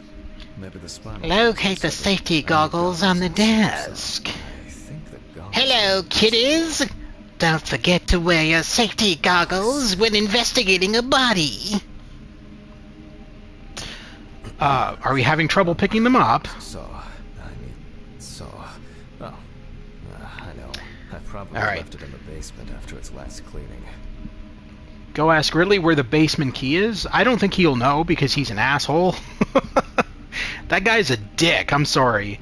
He's supposed to be like night security. He just sits there reading a newspaper and ignoring everybody that comes in. I want to know what a brain feels like. Ridley, you gonna talk to me? Mr. Ridley, I need a key to the basement. It's in the social room. Why is the key lying at the... never mind. Thank you. Hey, Hanman, did you hear about the convoy? Well, maybe you'll get a chance to relive your glory days and catch Red Meat again, huh? That is such an asshole thing to say. For that. That's such a dick thing to say. If only he could put that much enthusiasm into his work. Or, I you know, feel like life. Searching through this rubbish is more pathogenic than working with corpses. Please, may this be the last trip. What There's is no much this? I want to tell you, but I don't want to spoil the show for you. Yeah, no, I'll end up watching it eventually. William Daniels is also in a point and click adventure game on PC that I have. It's called Did you get the Witcher stuff in 2077? The Witcher's. Oh, you're talking about the references? Yeah. Siri is on a magazine cover. If you play under the Corpo, yeah. I mean, we've all kind of you're kind of late to the party with Cyberpunk 2077. I mean, that game's been out for a long time. All of me and my friends have already played and beaten that game numerous times. I think Cyberpunk 2077 I have over maybe 5,000 hours into it because I've beaten and replayed the game way too many times. It's one of my favorite games. Head to the basement and grab the spine saw. Maybe it would help if I read my description before wandering around like a fool. Okay. I wish you could run in this game. I am playing Street Kid. Yeah, well, I mean, each there's no difference to be. I thought I saw somebody in here. There's no difference, to be honest. The difference lies in each. Fuck. Why did the prison convoy have to Each get class that you choose, the only thing that's different is the first mission under that class. pleasantly So whatever the first mission is per class, that's the only difference. And dialogue choices. But that's it. The rest of the game plays the same, no matter what class you choose. Do I recommend playing all classes? Well, yes. If you're a trophy hunter, you're going to want to play all 3 classes. Because that's how you get your platinum. Then you can go home and rest. I'll take the saw. Why is there foot marks on the door? Fuck! It's jammed! Doesn't anyone do maintenance around here? Damn hatch. Damn red Dude, piece. calm the fuck down. No wonder you take pills. You're screaming at a door.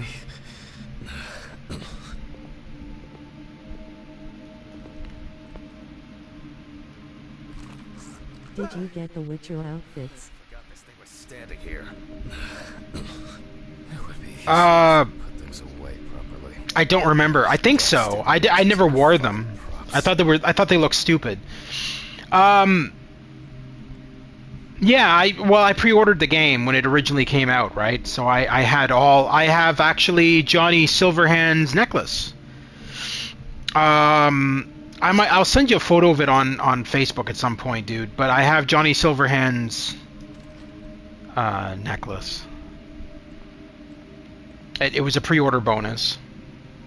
It's made out of metal, I think. It's actually sitting right beside me, ironically. Finish the spine examination. Well, maybe we should take some pills first, because his eyes are going all funky. Oh. I guess we can't when we're carrying a bone saw. Or a spine saw, I should say. Speaking of pills in Beyond, Bruce Wayne takes hard pills. Remember the first episode he did after he helped Terry fight criminals? Okay. Wait, what? The spine... Where is this... What am I doing? I'm confused. Oh, there we go. I didn't get the pre-order bonus. Well, well, no, you wouldn't, because you just bought the game now, did you not? You're not going to get a pre-order bonus 2 years after the game came out. That doesn't make any sense. Pre-order bonus you only get when you pre-order the game.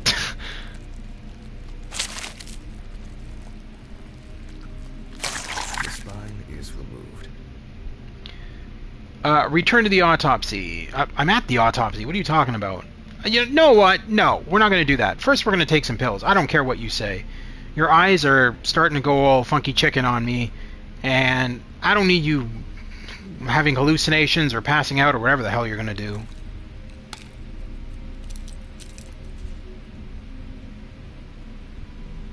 There we go.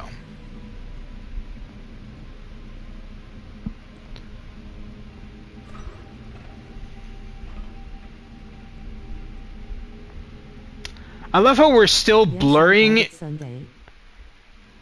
Yeah, so you're not going to get pre-order bonuses 2 years later, bro. That's not how that works. Pre-order bonuses are for when you pre-order a game. You're going to get, like, extra bonuses. So I pre-ordered Cyberpunk 2 years ago. I think it was like 2 years ago. No, wait. When did it come out? Wasn't it 2020? Okay. I think it came out in 2020. I don't remember. It's one, but anyway, 2 or 3 years ago, I pre-ordered the game. I got the music CD with all the music. 2020. There you go. So I pre-ordered it then. I got the music CD with all the music from the game. I got a roadmap, the necklace, and a guide to Night City. Yeah. It's like a little booklet of a guide about Night City. You can learn about the history of Night City. It's pretty cool. Anyway. Imagine her casket will be closed. You can't have an open casket looking like that. Oh no, we stitch up the body, silly, and then we dress her. Ladies and gentlemen, almost over. Now, to sum up and tidy away the body. All right, The so direct cause of Samantha Barker's death was a heart attack resulting from an overdose of barbiturates. Okay. Traces found on the body I was wrong. I said suggest this was a suicide. deliberate act, following a failed attempt to hang herself. The autopsy found Okay, no so evidence deliberate of act, so it's suicide. indicating that death could have been the result of an attack. Suicide. Third-party involvement must be excluded. Autograph, and we can start sewing. Autograph. Autograph. You mean signature? Autograph. T. G. G. That is a terrible looking G. That doesn't look like a G at all, but we're going to say it's a G. The Gamer's Grotto. Alright. Okay. And I think that's it. In the 1950s and 1960s, the use of barbiturates for suicide was actually quite common. I think it was most talked about after the death of Marilyn Monroe. At home, it was a help and comfort.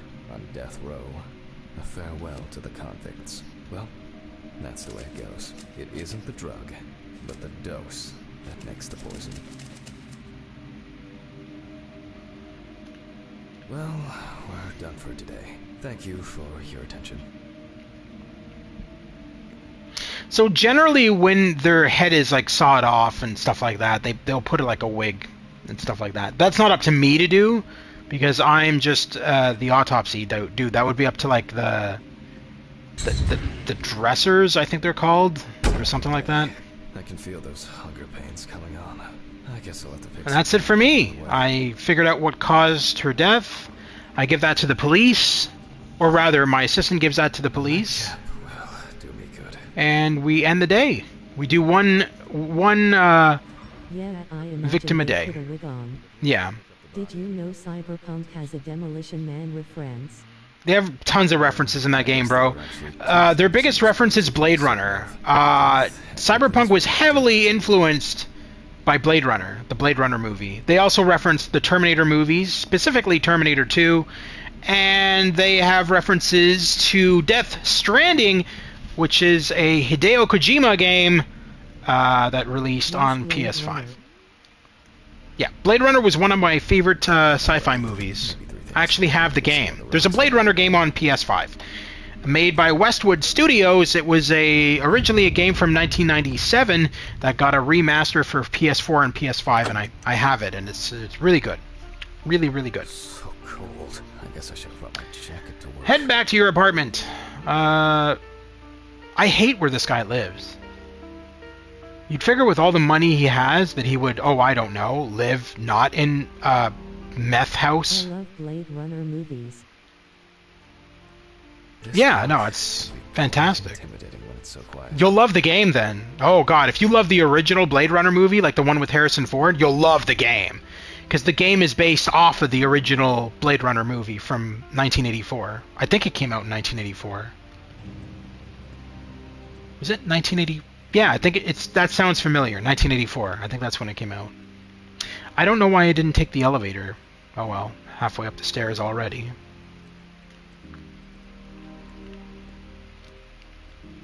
What? What? Yeah, I didn't leave that door open. But I distinctly remember locking the hello. I'm sure of it. You got robbed, bro. Are you excited for Toy Story 5 and Incredibles 3? No, not really. The last Toy Story the last Toy Story movie I ever saw was, I think, Toy Story 2. So I don't really watch those movies. Valuable. Money. Not really a big fan of Disney movies and stuff. Disney Pixar movies. That's all I need. My money was stolen, wasn't it? Yeah, yup. All that wad of thousands upon thousands of dollars that was in here earlier on, stolen. I can't get my thoughts together. That's crazy. He's got no monies now. Monies? What am I, Jar Jar Binks? He's got no monies. Toy Story 5 ain't needed, but Incredibles 3 I don't mind. Fair enough.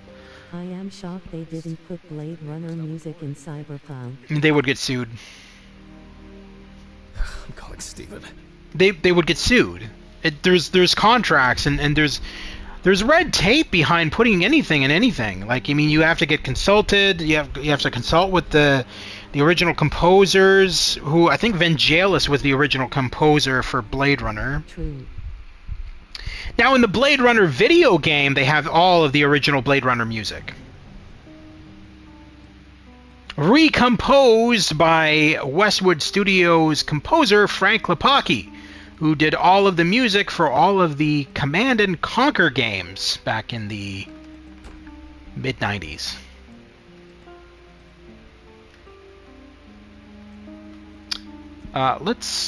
Can we fix some of this up? Call Steven. All right. Steven is your friend, and he's like a police officer. Has almost every soundtrack ever in the game. Yeah, but they got permission. They would have gotten permission. You can't just put anything into a game without permission. Although I could do with one. Someone broke into my apartment. What? Did anyone see anything? Have you called the police yet? No, I don't think so. Anyway, no one contacted me. As for the police, I'm calling right now, officer. I can just use my MP3 Also, player for Cyberpunk Punk. I have Blade Runner OST. We have to understand, too, that No, despite how much I'm not a big fan of Fortnite, that Fortnite is bringing in billions, and I mean billions of dollars. They can afford all these licenses, because they're making more than CD Projekt Red ever did with Cyberpunk 2077. some stupid. So they have a lot more money. Character sounds like Batman 2A. Alice's box? Does he? He just sounds gruff to me. Listen, I can come over. I have the key. I'll drop by, do what I need to do, and you go. I like the voice actor. Don't trouble yourself. I don't know who the guy is who voices the lead character in this, but he's really good. He's very convincing. Maybe I forgot to close the apartment door on my way to work. If anything else is missing, I'll let you know and call the police. All right. Just make sure you close it tonight. If you see anything weird tomorrow, let me know. Whoever did this may be watching you. I don't think anyone is dumb enough to come back. You're probably right. Take care, Jack. If you need anything, call me. I promise I will. Thanks, Stephen. Sorry to bother you again. I've just been all over the place lately. It's not a problem. Good night, Jack. Good night. I guess I should clean this shit up. So you'll see as the game progresses, your character gets more and more crazy. And that's when the voice acting in this game really shines, when the voice actor starts having severe panic attacks and starts seeing weird shit, and his voice acting is really good. To be honest, I could... Very, very convincing voice acting. I don't know who Yeah, I didn't do that. I'm sorry. There's no remote anywhere near me. I didn't even turn it off either. Well, okay then. I'm glad this didn't break. Fucking ghosts coming from the morgue. Guaranteed. Guaranteed ghosts.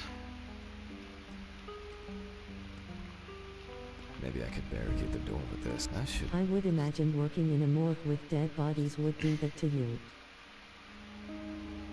Oh, it's not... That's not the reason, James. His wife was murdered by a serial killer a year ago.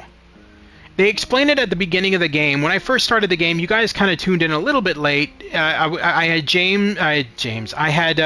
Stu here, and Retro Game Engine was here, and they saw the beginning and everything. But basically, your wife is murdered by a serial killer, and this is the 1-year anniversary of her death. Can you get over encumbered in Cyberpunk? That's enough for now. Yes, I think so. I'll get the rest in the morning. I think so. That makes more sense. But it takes a while, so don't worry about it. You're still probably pretty much near the beginning of the game. I mean, did you even get to Johnny Silverhand yet?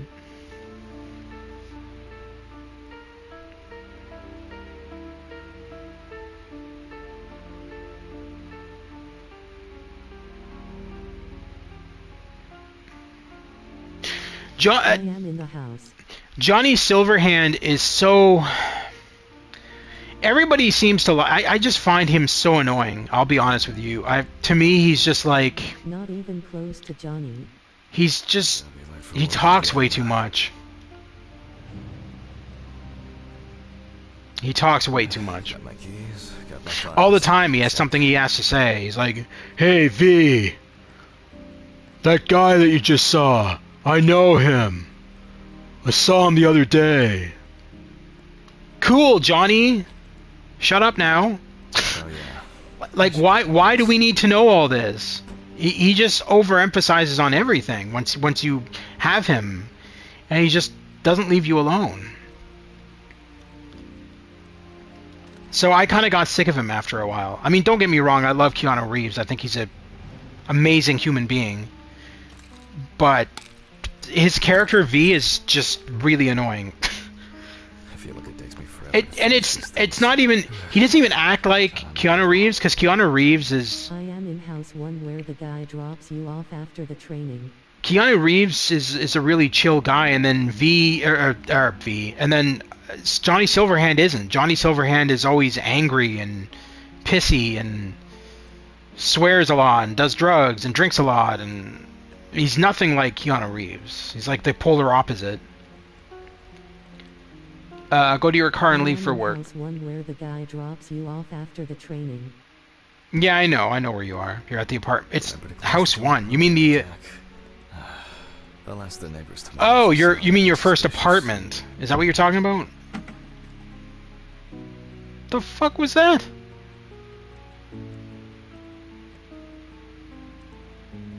Oh, what? Yes. Was that on the window before?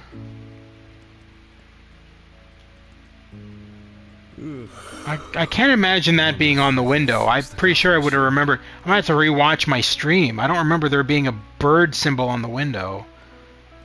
And that sound was very weird. It was like sounded like something hitting something for sure.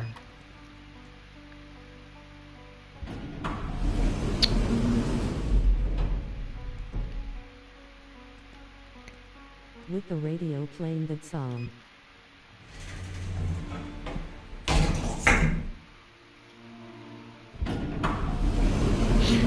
What? That was a ghost. Dude, did you see that? That was a ghost. That was a fucking ghost.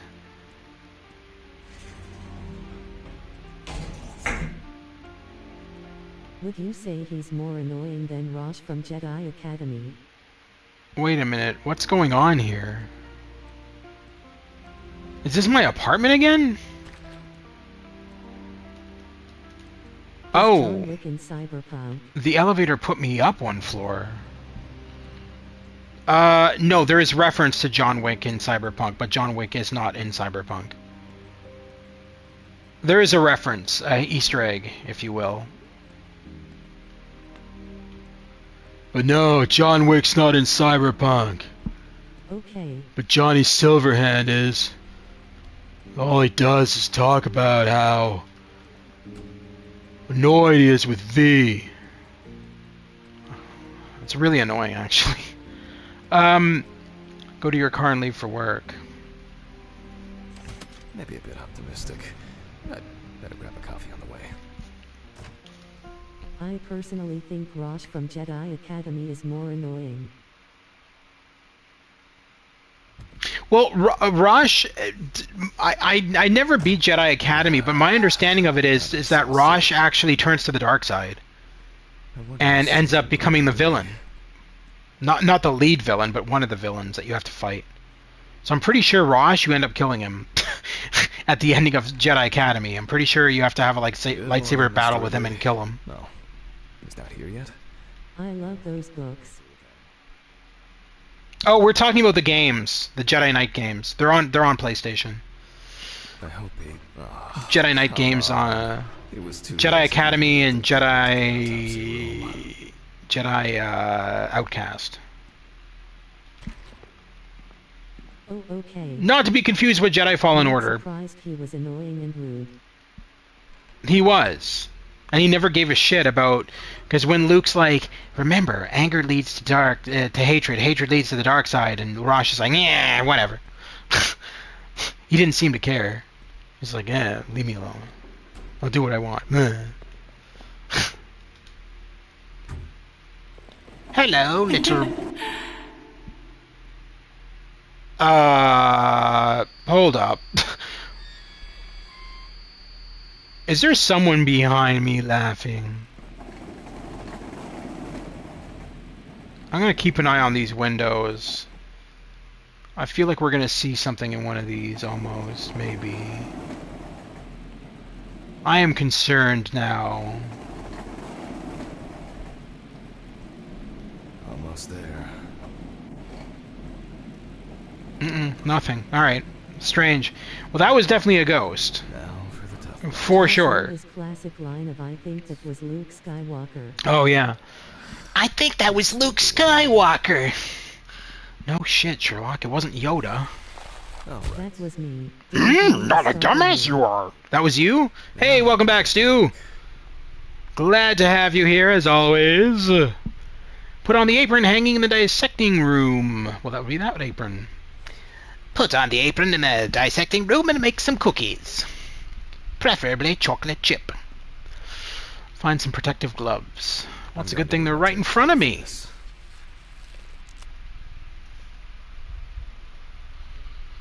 Do. Start the voice recorder lying on the desk.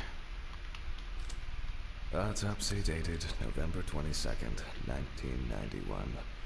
7:32 p.m. Led by Dr. Jack Hanman. Don't sound too enthusiastic. That's right. Look through the information provided in the police folder. The identity of the Jane Doe. Oh, this is the one I was talking about earlier. You said something very similar to that in your video, like, no, it's Princess Leia. Yeah, no, totally. No, yeah, I probably did say that, knowing my wise ass. But I mean, like, seriously, it's like, I think that's Luke Skywalker. No. I thought it was Jar Jar Binks.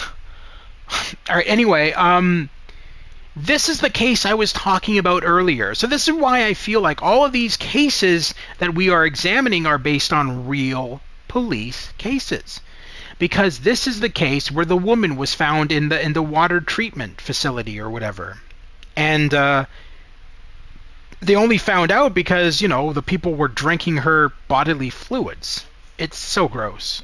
Fuck, I remember hearing about this on Unsolved Mysteries or something. I was like, seen the Minecraft movie? No, I don't want to. I really don't. I heard from a friend. I asked a friend today. I went and saw it, and he said it was really good. But I don't know. I can't picture Jack Black as fucking Minecraft Steve, man.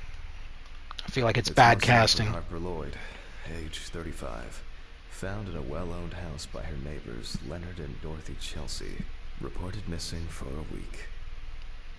Okay, so the actual case surrounding this was an Asian woman who ended up in like a water treatment facility, and she ended up in like the filter system or something like that, and she died in this system, and all of her bodily fluids and organs. That's another thing, people are acting ridiculous in the theater over the movie. All of the bodily fluids and organs ended up in the water. And so all of these people in this city and stuff were like drinking her remains. It's so fucking gross. And this literally happened back in like the early 2000s. And so this case is literally that. And I'm like, dude, this, I know, I remember this case. I know this actually happened in real life. Firefighters found the body after the Chelsea family began complaining that their top water tasted strange because they were drinking her blood. Began to smell and turn a dark color. Oh, it's so gross, man. It's so fucking gross. They were like literally drinking her bodily remains. Fucking crazy.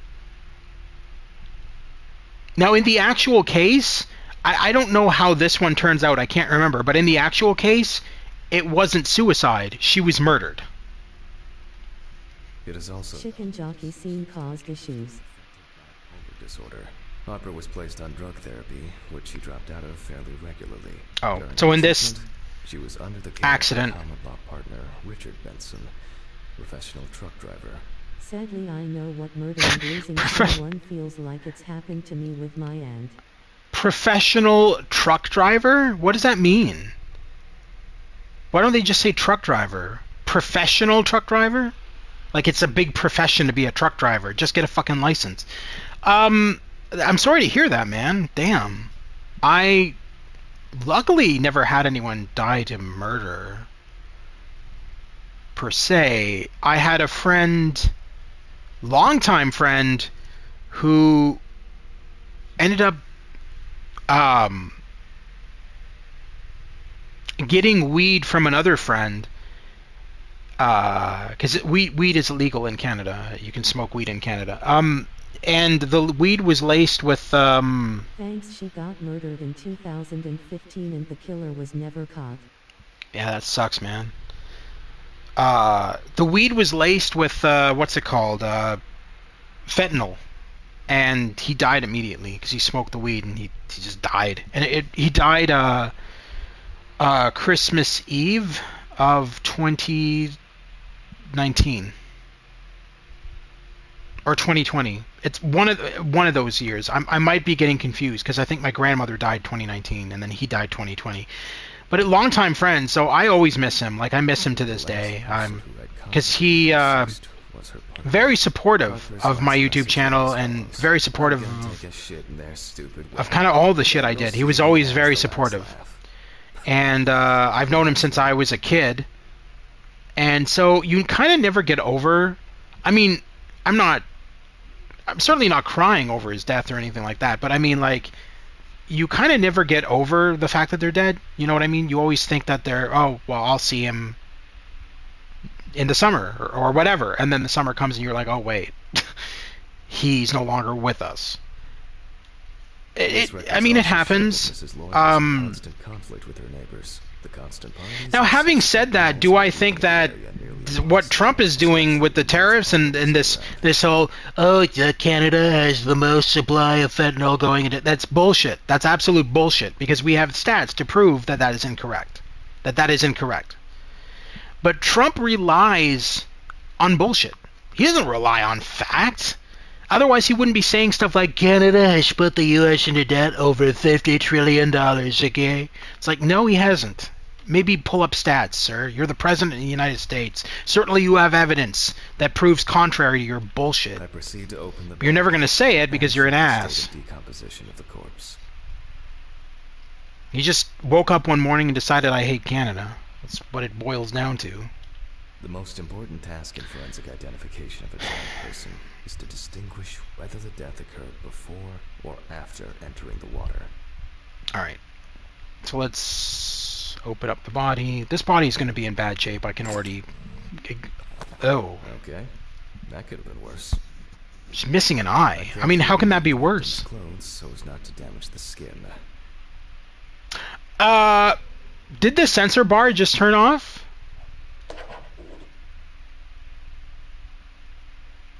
Nudity sensor is on. Okay, it is still on. Because the last one, it was censoring over the clothes, so I was like, oh shit. One shoe is missing. Alright. I'm going to need the camera to document all possible suspicious marks. Okay. Pick up the photo camera from the desk. Are we not going to question the fact that we're hearing somebody howling? Definitely the first thing that stands out is the very advanced post-mortem gigantism.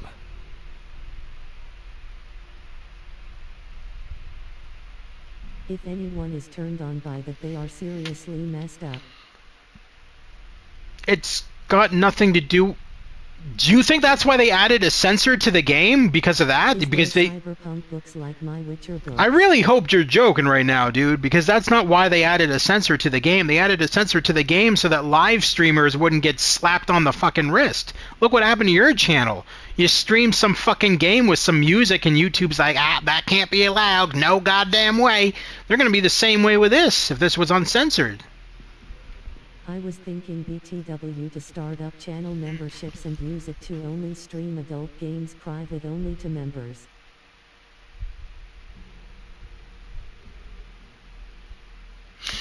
Okay.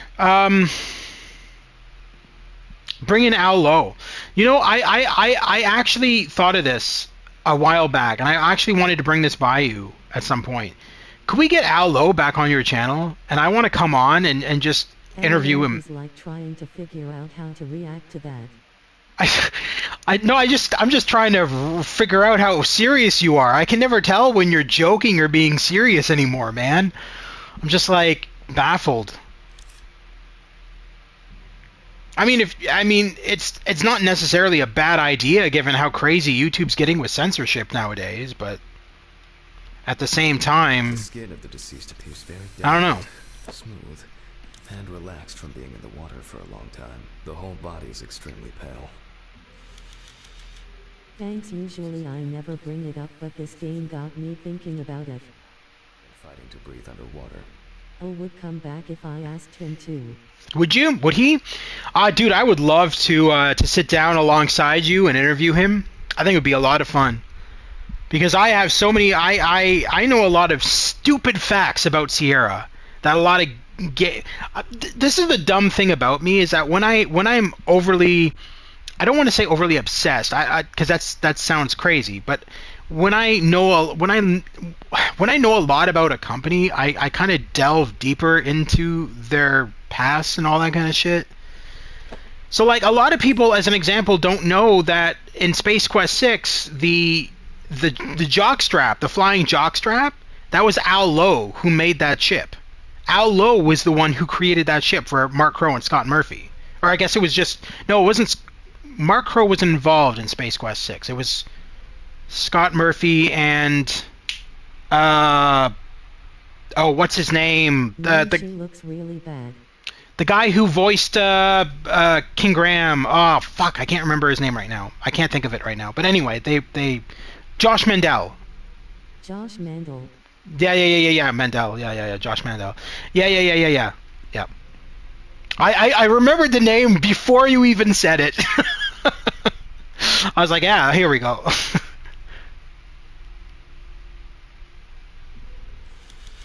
Post-mortem markings are seen on the underside of the body. That is, on the back, Yeah. thighs, and calves of the So deceased. they were trying to come up with an idea for the ship, and then Al Lowe's like, well, what if we have it a flying jockstrap? And they just kind of all looked at him, and I remember Ken Williams was like, the fuck? What? And then they're like, actually, that's not a bad idea. Josh It's is a Space friend Quest. too. Very nice guy. Oh, they are. They're all awesome. I would love to just It's likely talk that the with deceased them, was lying and when she was fished out. I'm a huge fan of all of them. I mean, Sierra was a huge part of my childhood. I mean, I like how they censor the woman parts, but the organs they're perfectly okay with showing. well, that would be stupid then, James. It's a that wouldn't make any sense. It's an autopsy simulator. If you censor the organs, you're gonna might as well just censor the whole freaking game. No, that wouldn't make any sense. YouTube is not going to care about the fact that there's organs. The deceased They're going to care about sexual related shit. They're not going to care about. They're going to care about the, certainly her feet must be evidence. I mean, we know what they are censoring, though, face with tears of joy. Of course we do. I just don't want to get my channel skin on the slapped hands on the can be wrist. easily separated from the body. The separation Wake up to a takes freaking but blood. email from YouTube saying, I'm sorry, sir. You shared some boobies on our channel. We're gonna have to ask you to stop, okay? I know that people pretty much know what boobies are, but we can't have them seen on our channel because it might offend somebody. Somebody somewhere has never seen boobies before. I think his name goes Stu's Game Reviews, if I remember correctly.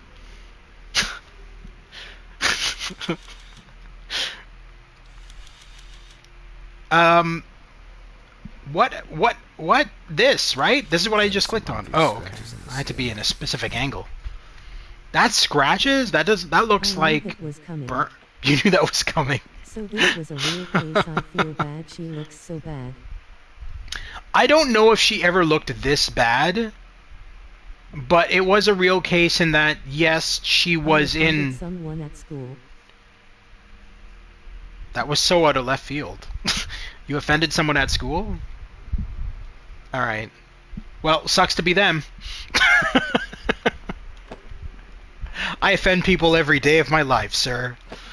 That's part of being Canadian. So, after the Right, preliminary anyway. exam, it's time to take a closer look at this. Perform the autopsy. Today's date, the deceased was clothed. Rigor mortis does not need to be checked, based on the state of the game. In water for I'm saying over I'm a dumb week. dumb. How did that... You have some really soft people in your school if they got offended by you saying something like that. Identify... Where to start? We see thick, white foam in the mouth of the deceased, resulting from pulmonary edema. Foam is a characteristic in deaths due to drowning. Over a week in a water treatment. There are obvious scratches on the This is skin, gross. especially So on the freaking hands. gross. These could be defensive wounds. Not evidence of some not the sort of game, don't get me concentration. wrong. I'm not saying the game is gross. I'm saying the fact that this is a real case, and I remember reading up on this, and the fact that people were drinking water that had her bodily fluids in it The and didn't spots even on the realize. body How do you not indicate realize that you're this is drinking a like typical human sign of the blood death of the organism. and fucking whatever piss? I remember the Chris Wyatt's case was similar to this. As a result of putrefaction of blood. in the It's veins. crazy, and I gotta admire the fact that all of these cases that you investigate in this are based on real shit. It's very, very cool that they did that. No obvious signs of struggle. The skin on the hands would have easily peeled away from the flesh. Some of the fingers have already lost their nails.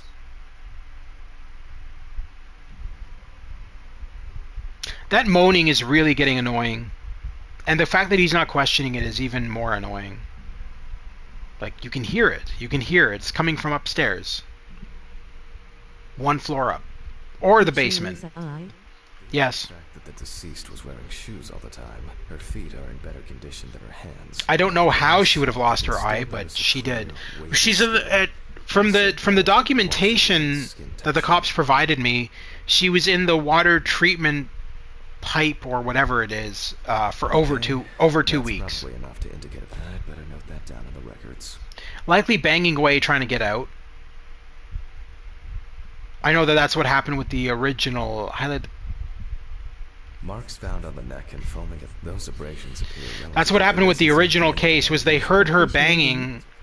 Hands heavily wrinkled from They heard her sweat. banging. Considering No, the no. deceased's penchant There was no for fish. It's a alcohol, water treatment likely facility. an accident. There wouldn't have been there wouldn't have been fish. There is no banging. There was. Oh my god.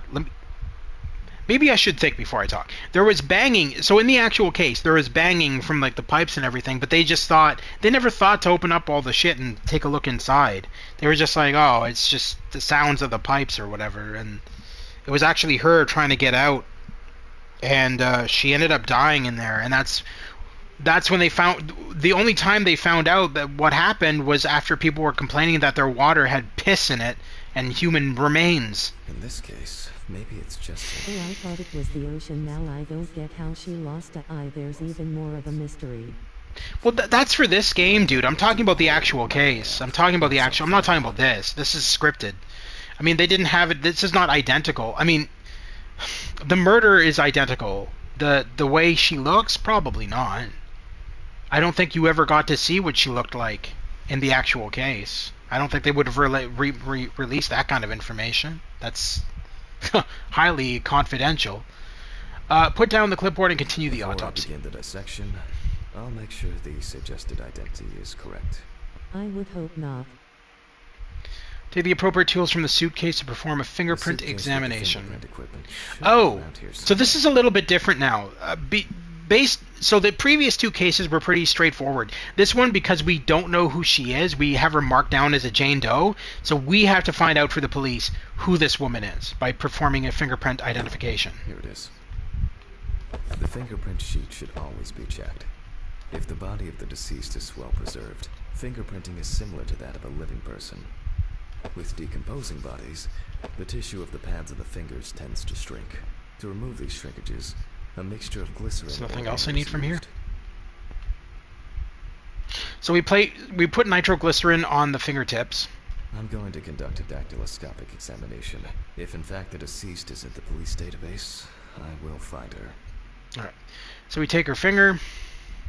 Glycerin is injected successively between the nail We and the skin inject of each finger. The substance then enters the nitroglycerin, fingertip, removing or shrinkage particles. glycerin, which causes, as you can see, her fingers to kind of like expand in a sense and give us more of a fingerprint. And then we're going to dust that. I wish Night City was real. Oh, everybody does. Everybody who's ever played Cyberpunk thinks that. But then again, Night City is full of sex, drugs, and alcohol, so pretty much is real in every city you visit in Canada. Only when the skin is taut and elastic can you use ink. I think it's enough. I'm getting fingerprint samples. Toronto. Basically. In the case of drowning victims, you have to be extremely careful. The skin may fall off the hand like a glove when you take the print. Toronto is Night City. Well, Night City is actually based off of Los Angeles, by the way, in case you didn't know. Night City is basically Los Angeles in 2077. I'll use the fax machine to add the print into the system. Take the fingerprint you just collected to the fax machine. The interesting thing is, my parents had this exact same fax machine when I was a kid, so I actually know how to run this fax machine. This was the fax machine my parents had in their office. The difference is, ours was Panasonic and not Pablo Sonic. But that's the only difference. This is the exact same fax machine otherwise. Exact. All the buttons are the same, except for these, obviously. The pizza and the morgue. Why would you be sending a fax to a pizza place, man? What the hell's wrong with you? Oh, did I not take the fingerprints yet? Moron. I thought I already picked them up. Green There we go. And okay, incorrect, by the way. You don't just hit the green button. Normally, you would dial the number and then wait for the tone and then hit the green button. But this guy is just missing 2 steps. You kind of need to... I'll run the prints against the police database on the computer. Okay. Great. The data is there. Click upload. Good old Windows 3.1. Now, go to the database and find a matching print. Expect possible hours of fun. That's it. That is definitely her fingerprint right there. It's just tilted slightly. How do you get in cars in Cyberpunk free roaming? Hang on. I'm doing a fingerprint test. And we have a result. All right. Everyone has a story to tell. What's your It's just a name? police record. So, Harper Lloyd. predicted, the deceased turned out to be Harper Lloyd. That went smoothly. Disorderly conduct, aggressive behavior under the influence of alcohol, nuisance and vandalism. Aggressive behavior, nuisance and vandalism. Disorderly conduct, nuisance and aggressive behavior under the influence of alcohol.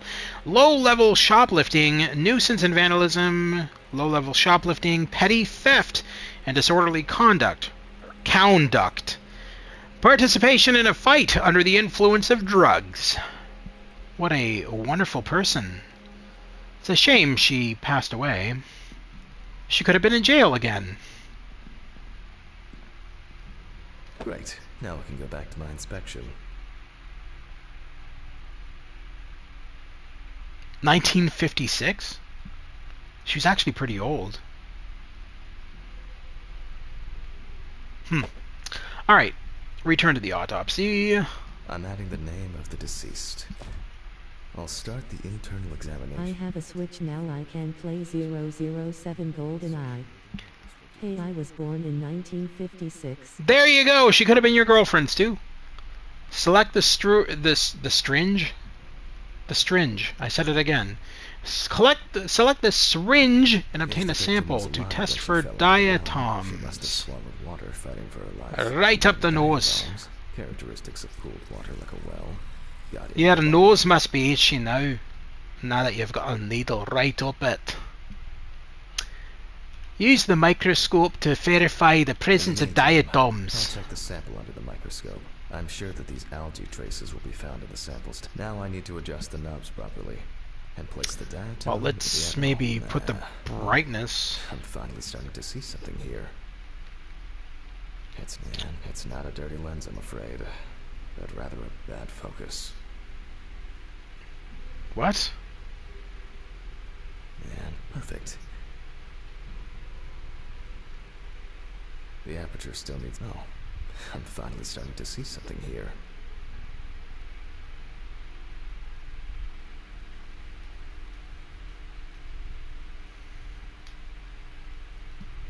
I won't even notice an army of divers.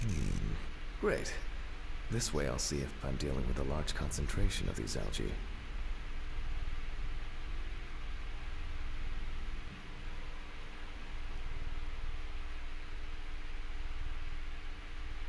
Why do I feel like I'm out of focus? It's not a dirty lens, I'm afraid. But There we go. Bad focus. That focus should be max. I mean, that's I'm able to see a lot more now.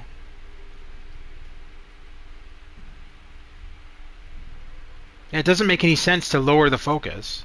Maybe lower the brightness?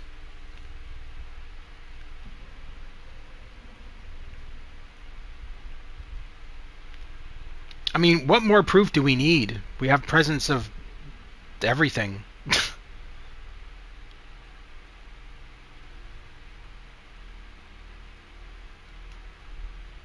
Oh, what the hell?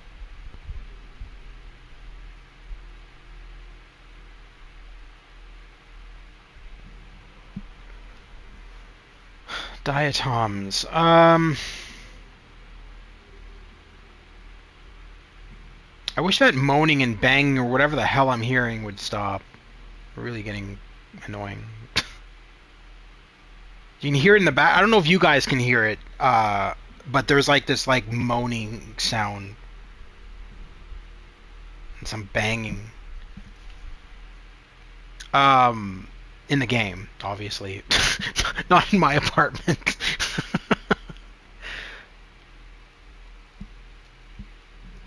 All right. Vesemir from Witcher 3 actor died. He died a while back, dude. He didn't die recently.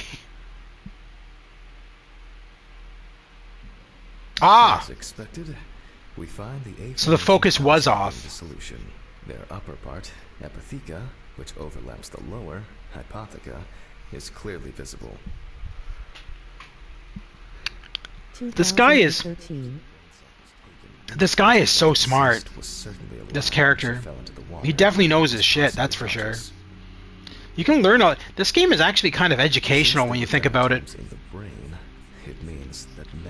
No external indications for in-depth brain examination. Fluid was collected for analysis for the presence of diatoms. 2021. You just said 2000. You're giving two different dates, bro. I can finally get to the practical part. So this is the last one we're going to do. We're going to do this autopsy, and then we're going to call it a stream for the night, gentlemen, because I could be at this all night, because there's a lot involved in this game. But I think that's going to be enough for tonight. We don't want to get too excited with cutting people apart, do we? Especially in a couple of days, we'll be going into Indiana Jones and the Great Circle.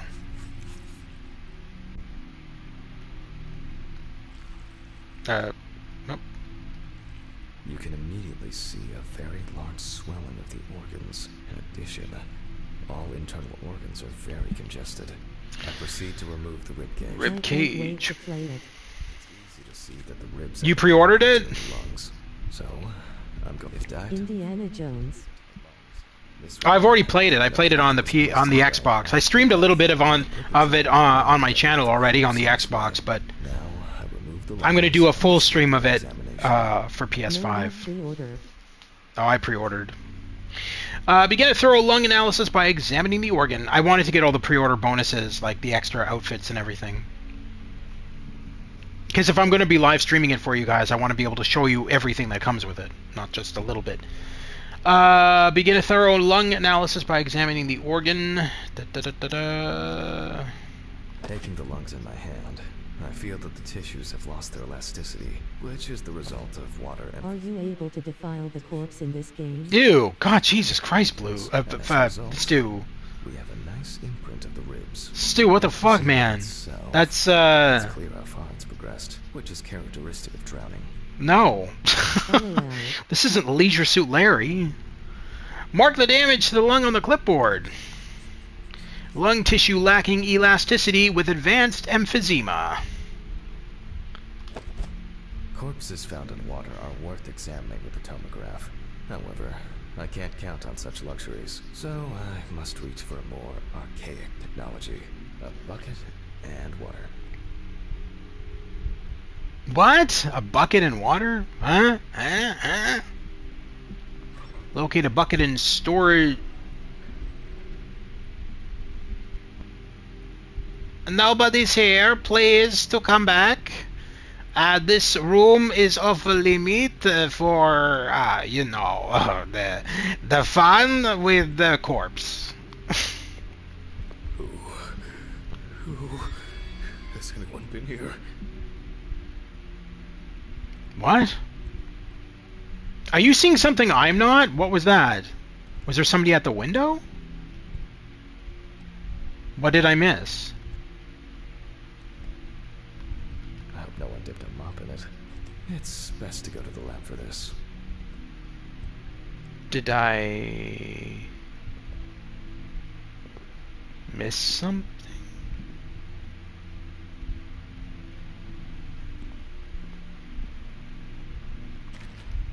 Historically, the lung float test is used to detect infanticide.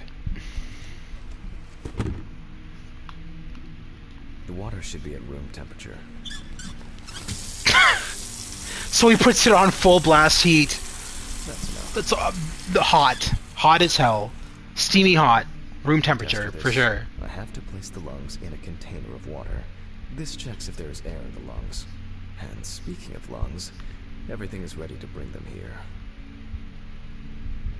Could we not just move the I guess that makes sense. No, you wouldn't be putting the bucket in the examination room. That would be just weird. Okay, that's fine. You just got bored. I understand. It happens. It's all right, ma'am. Of course, such a study isn't without flaws. Air may have entered a newborn's airways during resuscitation attempts. Look how wobbly that is on the board. It's like Jello. However, it's about something else, namely the amount of fluid in the lungs. Thought I heard something.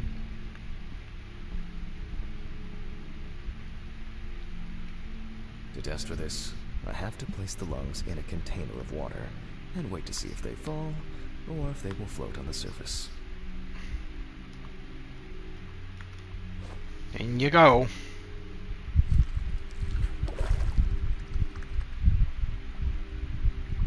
Just as I assumed, the lungs collapsed easily.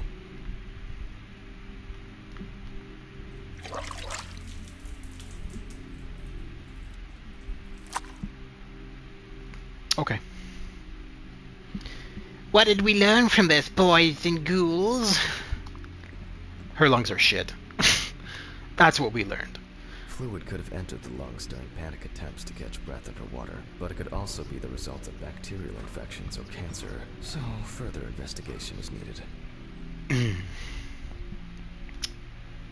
I'm starting to get hungry. No. Dissecting the lungs of the deceased. I suddenly want some meat for dinner. You can hear the distinct, very unpleasant crackling of the tissues being cut through. The parenchyma is remarkably pale, although small hemorrhagic foci and petechia are present on the surface. Leave cutting board. Right. Now, I will check the collected fluid. Use the microscope to verify the presence of diatoms. Didn't we already do this? How many times are we doing this? And our result is not false positive. Alright, brightness. This hamburger I'm eating is yummy. This hamburger I'm eating is yummy. It's perfect. It's not a dirty lens, I'm afraid. Ah, shit. The Fuck. Perfect. There we go. Zoom. I notice an army of diatoms from the... Great. This way I'll see if I'm dealing with a large concentration of these algae. You are. Holy shit, you are. As expected. In solution, the diatoms are clearly visible. There are smaller and larger clusters of them.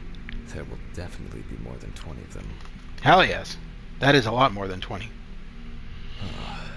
I'll make a note of all this. So far, this case looks pretty standard. It's clear from the beginning that it's drowning. Cross-sectional analysis showed that the lung Check everything anyway. parenchyma was pale with small hemorrhagic foci. So, I move on to checking the other organs. I ligate the strongly developed putrefactic hemolysis. The organ can be seen at first glance. Apart from that, no signs of a heart attack or other heart disease. Well, that's good. Okay, so nothing. Mark the damage to the heart on the clipboard. Oh, there we go.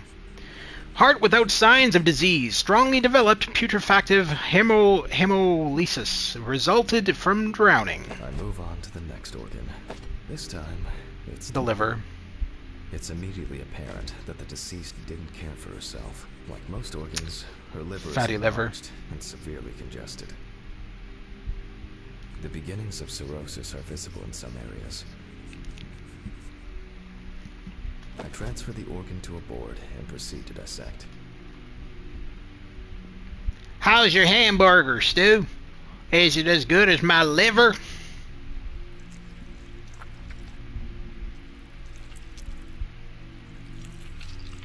The cross-section clearly shows dilated veins and many small hemorrhagic foci.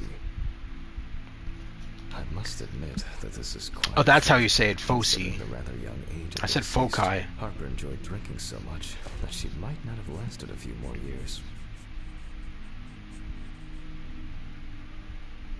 I move on to the stomach. I take a sample of the fluid for testing. Oh.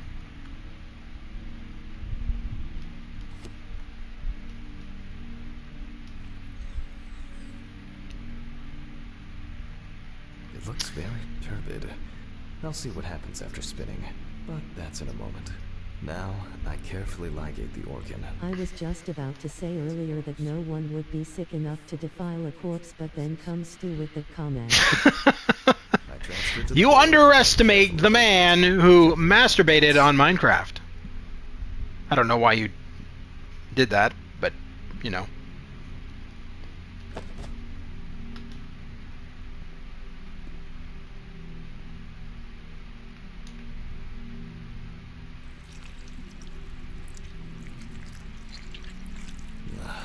One thing it I wouldn't actually do it. What are you talking about? You live stream... Oh, you wouldn't defile a corpse. Okay. He's got no problems masturbating in Disney World, though, apparently. And unidentified organic matter, which is probably leftover food. So That's let's gross. check the diatoms. I know you're joking, Stu lol. Centrifuge for a change. Retrieve the notebook from the office. Why do we... Every time. Every fucking day. Just keep the notebook in there with your corpse, you Contributed to the death. idiot. Cramp, heart attack, drugs, homicide, or some accident. Such an analysis requires viewing from different angles. Why is this and open careful again? Interpretation of the collected data, including those from the field. That's why it's so important to collect as many samples as possible. Unfortunately. I did not open that window. That when somebody's opening the window in that office. And I'm assuming it's not whatever the hell his name is. The guy at the front desk who never leaves. Use the centrifuge test for the presence of diatoms. People out there like that, if so they need to be in jail. What, people who defile corpses? Set.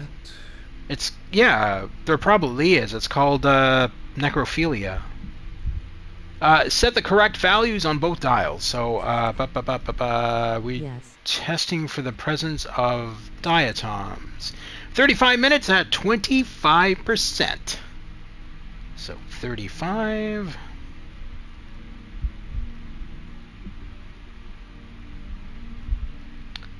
At 25%. I think that's 25. Or is that 30? That's just wrong. 20. That would be 25. Wait, no. That's 25. Alright, there we go.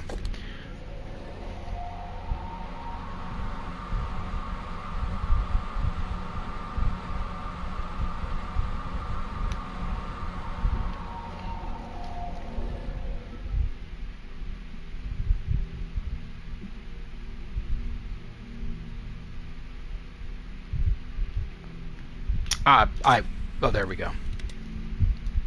No, I'll run it directly into the chromatograph. It looked at first that it wasn't letting me grab the sample. The analysis will show Place the samples into the rack.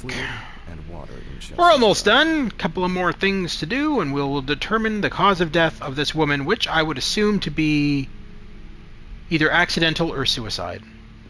Though it could be murder. But I don't think we have enough evidence to prove that it's a murder.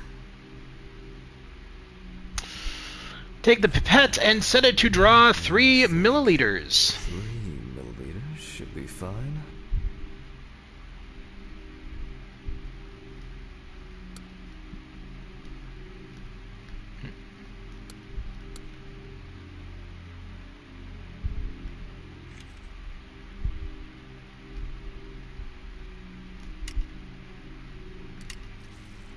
Okay, now it's the chromatograph's turn.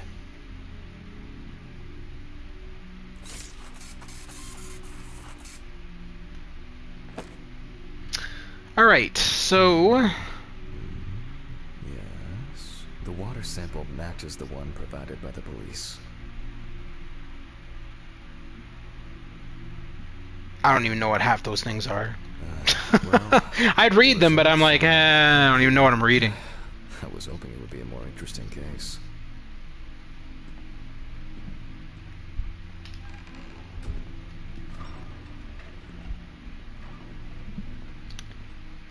Alright. Stomach is filled unidentified organic matter. Stomach dissection revealed fluid along with undigested organic matter. No blood or drugs were detected. There's little left to do. I'm going to check the airway patency if it is interesting. Looks like there's something stuck in the trachea. I'm moving to the board for further inspection.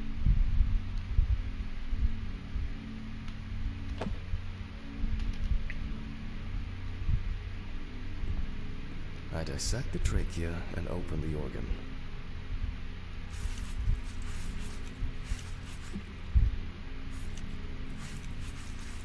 Inside, I find a wedding ring. This is interesting. Let me look at it. Is that your wife's wedding ring? This is my character's wedding ring. Based on the size, I can say that it's a woman's wedding ring. That is definitely the wife's wedding ring from his apartment. Engraving inside. What the fuck? What the fuck? Yeah. This is my ring. Alice's ring. But how did it? But this should be at home. I have it. Is that his wife? No. No, it's not his wife, but why the fuck is his wife's wedding ring in the trachea of a murdered woman? She was definitely murdered. Like, there's no ifs, ands, or buts. This girl was definitely murdered. What the fuck? Must have been nothing.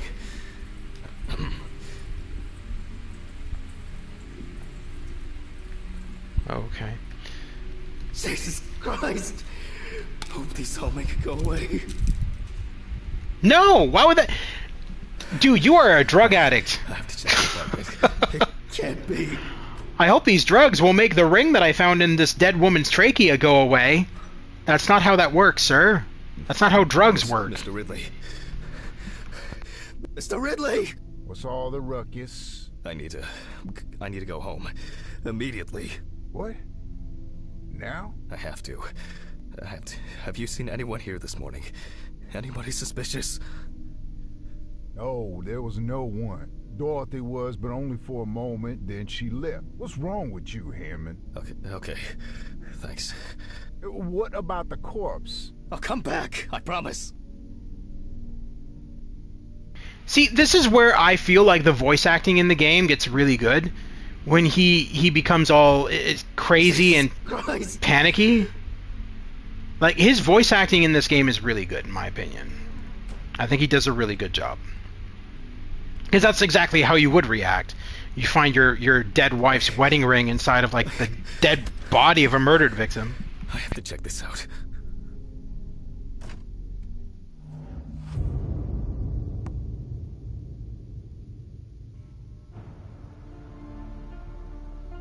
Please. Please, please, please be there. It can't be your wedding ring.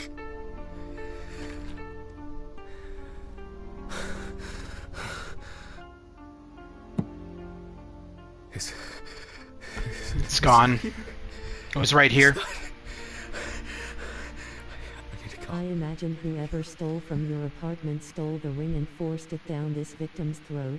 Yeah, Why exactly. does this guy act normal at work and so psycho at home? He doesn't act psycho at home. So the first time he came home, his place was burgled and he was really upset. Somebody had come in and stole money and the wedding ring, but he didn't realize the wedding ring was missing. Until now, when he finds it in the dead body of a murdered woman. He finds his wife's wedding ring that was stolen from his apartment in the dead body of a murdered victim. You'd be pretty panicky too. Guaranteed. Because not only could that implicate you in a murder, but the lady broke in and ate the ring. There you go. That's totally. And then shoved herself inside of a water treatment. And then shoved herself in a water treatment plant. Yeah, that's exactly what happens, Stu. You solved the case. Congratulations, Stu. You're better than Sherlock Holmes. You've solved the case to my satisfaction. There is no need for cops to be involved anymore, or any kind of forensic investigation, because Stu's Game Reviews has totally solved the case. This is sick. Fuck. Whoever killed this girl obviously killed his wife and is doing this to freak you out. My solution is what Lestrade would have said. What? And it's obviously working. They took the wedding ring. Alice's wedding ring. One sec. You mean burglary? You said nothing was missing. Yes, I know that. I don't know. I was jittery. Maybe I didn't notice. I don't know, but that's not the worst of it. Calm down, Jack. Breathe. What happened? I found it in the trachea of the deceased I was working on. Do you understand? He sounds so freaking psycho that he's implicating himself. What? You need to calm down, jackass. You think Red Pete wants revenge? He's playing with me. Huh? I knew it. I knew it from the beginning this was going to happen. I didn't make it up! Jack, listen to me. Try to calm down. Don't leave the apartment. I'll be with you right away, okay? I'm on my way. What sane person would do something like that? Fucking Ridley lets in whoever he likes as usual. What are you saying? Steven? Don't leave me, man. Come on. Fuck.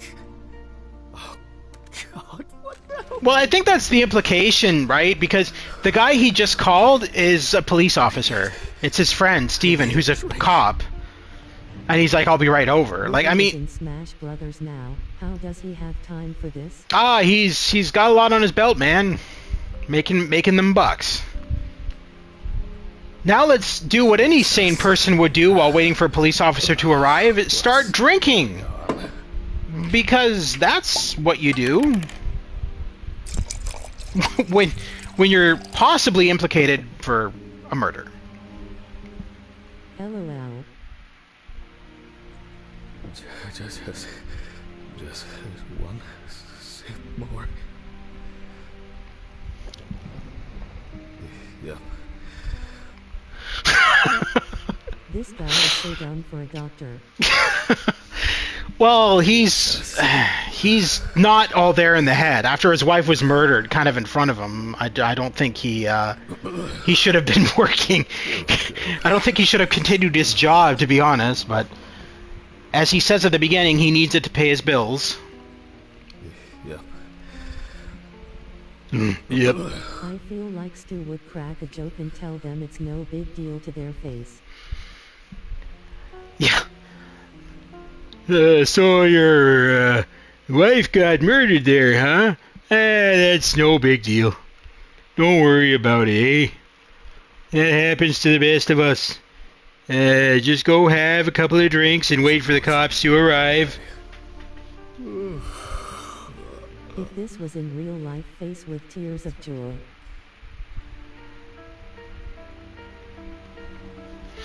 Time to go to work. Take off, you hoser. Take off, you hoser, eh? Come on, you don't need to go back to work. You just found your wife's wedding ring inside of another person's trachea. Take a couple of days off, eh? And where's the cop that was supposed to arrive? So you got drunk and just slept in bed and the cop came and couldn't find you? What a hoser, eh? Yes. Hi, this is Charlotte. I guess I interrupted you again? Oh, hi. No, I just... I wrote reports in those last sections, and I was just about to leave for work. I always know when to call. Yeah, definitely. What's up? How are you? I'm good, thanks. What about you? Okay. Nothing. It's no big deal, you found your dead wife's ring in another person's body. It happens all the time. Hey Grotto, I am heading to bed. Talk tomorrow. Alright, Deadly Shadow, have a wonderful night. Sorry we couldn't get into Sea of Thieves tonight, but we'll definitely do it over the next couple of days. Have a good night, and I'll see you tomorrow. It hasn't come yet? Oh, sorry, but I said it a week ago. No, not yet. Maybe I'm too impatient. Sorry for rushing you. You have so much on your mind. I thought maybe you forgot. It's You're okay. good, man. No worries. With my pills, Pills. I almost forgot to take my pills. So you see... Yeah. I have to go now. Yes, sure. Let me know if you still haven't received the letter. Then I'll try... Well, maybe I'll find something else. Oh, really? Could you? It would be great if you could. Really. Yes. I know it means a lot to you. Well, I won't hold you any longer. Thanks. Bye. Bye. Take care. Bye. Damn. Did I mess up the address? What if the plot is you're really the killer of your wife and just imagining everything else? Well, see, I haven't beaten the game yet, but that certainly feels like what's going on here.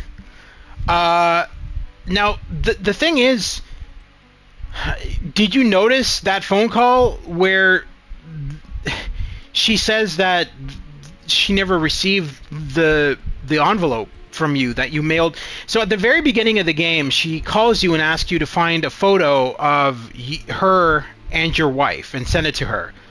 So you send it in the mail. You actually do it. But now I'm starting to think that. You sent her the letter in the mail, so you did mail it to her. Or did you? I don't know. Because you certainly did do it in the game. But whether that actually happened or was a figment of his imagination, who freaking knows at this point? Because she's saying that the letter never was received to her. And it's been a couple of weeks. And he's like, well, I already mailed it. And she's like, are you sure? He's like, I think I mailed it. Well, here's the thing. So, what is this? That wasn't in the box before. All right. Yeah. So it's not the photo. How many pills does this guy need? This photo is gone. So obviously. He definitely seems psycho. Well, he's going through a lot. That doesn't necessarily mean... Who knows? Who knows how this game ends? Like, we'll have to find out. Oh, take your pills from the bathroom. Maybe I should invite Charlotte to do something herself. What? To choose some... Oh, to choose something to take with her. Okay, now I understand. Trash first. Yes, I agree. You should take yourself out. Ha ha ha, because you're trash.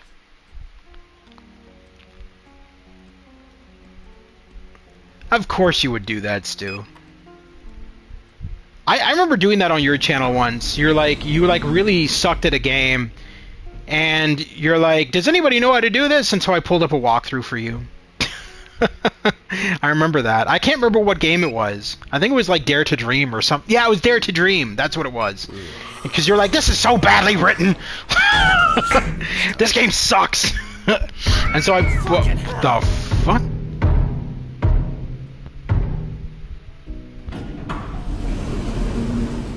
What the fuck was that? Can I go up a floor? Wasn't... That's a floor with kid shits. Wouldn't be that. Is there like a blood pile here or something? That's crazy. It's just like a bunch of pounding and screaming.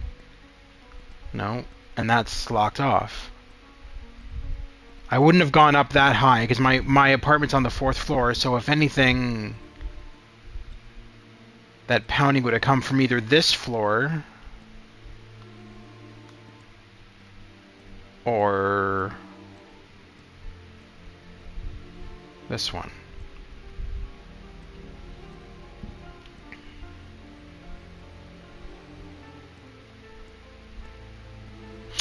I'm assuming that was a ghost and not an actual, What the fuck? There's like homeless people living inside. Even Bruce Wayne, when he witnessed his parents get murdered, didn't go crazy. Then again, that's probably cause he hides his pain by when he pee. When he pees? Oh, when he is Batman. I thought you said my bot is like screwing up. When he hides his pain when he pees.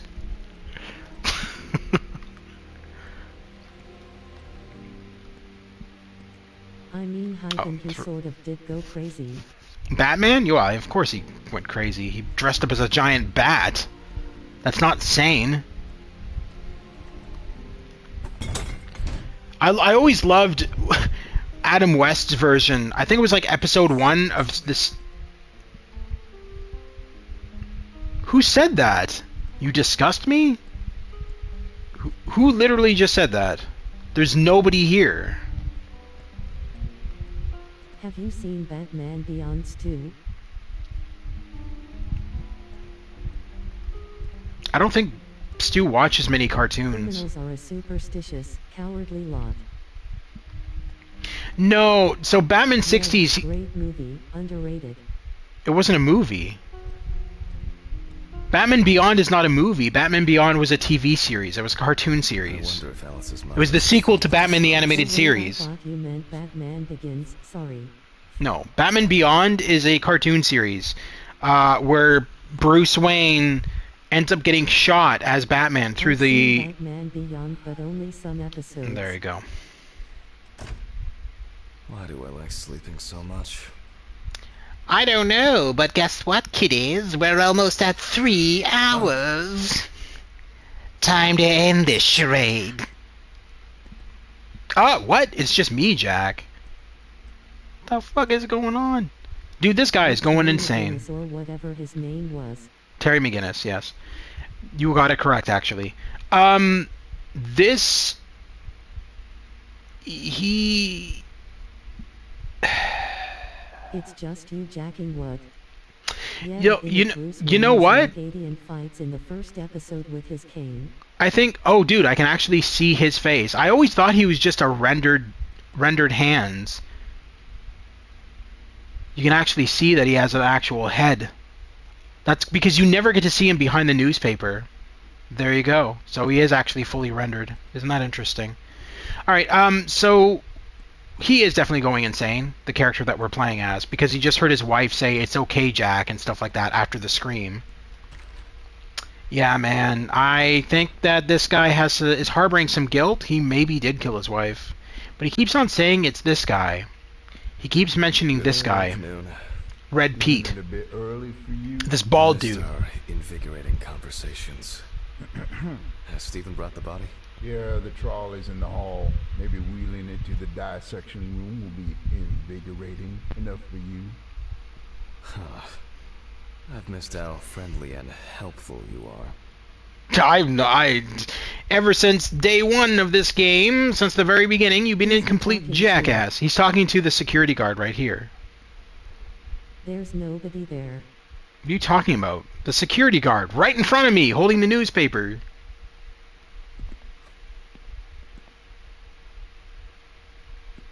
This is the guy who he thinks is the killer of his wife. Maybe it's a Darth Vader thing where killed his wife and has guilt. Why doesn't he put down the newspaper? He never does. He's just an asshole. This guy's like the night security guard, but he doesn't do jack shit. At James McCrossan new. No! Alright, so that's it for tonight's stream of Autopsy Simulator. This game, as you can tell, is not just an autopsy simulator, but it is a horror game. Now, there's two modes to the game. The mode that we played was Dead Memories, which is the story mode. And if you look over to the right side, you'll see Autopsy Only mode. This is a more educational game. It doesn't have any of the horror elements and all the craziness. It simply has autopsies to perform. I tried that mode, and it's really hard because they don't tell you what to do. You have to figure it all out yourself, and at the ending, a guy comes in and grades your performance. So it's a lot harder than the main story mode. I might stream that part at some point once I get more used to it, but as it stands right now, I'm not doing very well at it. I got a grade of F, so yeah, I didn't do very well at it at all. So anyway, that was Autopsy Simulator. This game was originally a Steam game that got released for the PS5 and Xbox Series X and S a couple of weeks ago. Does the guy who grades your performance kill you if you don't do well? No. There is no violence or anything like that. I mean, you still get the weird-ass cases and all the weird murders and all that kind of shit.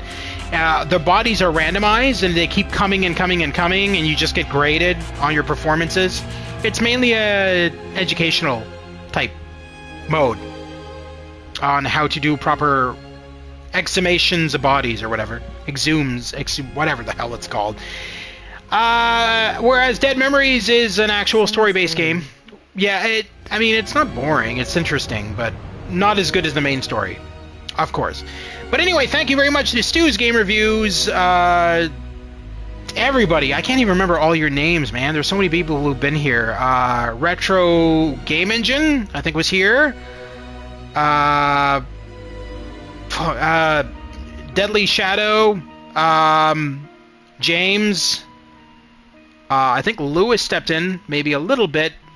I can't remember if he did or not. I think he did. But anyway, thank you very much to everybody who tuned into tonight's live stream and everybody watching after the fact. It's always greatly appreciated.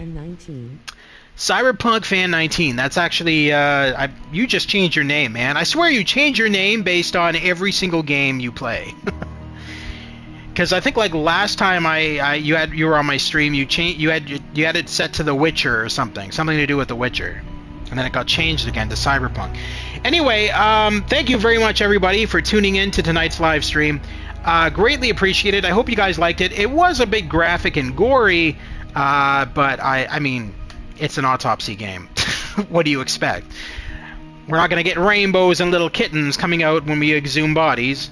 But anyway, thank you very much once again. I will be back in a couple of days. We're going to be streaming next week Indiana Jones and the Great Circle. But this time we're going to be streaming the entire game from beginning to end, including all of the side missions. And we will be doing that starting Tuesday of next week.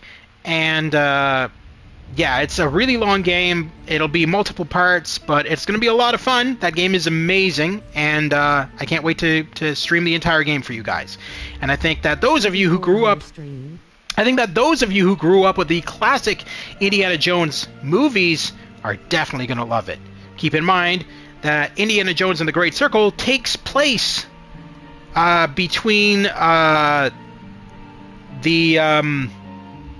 the first movie and the third movie, because I think the Temple of Doom, if I remember correctly, took place before Raiders of the Lost Ark, or something weird like that.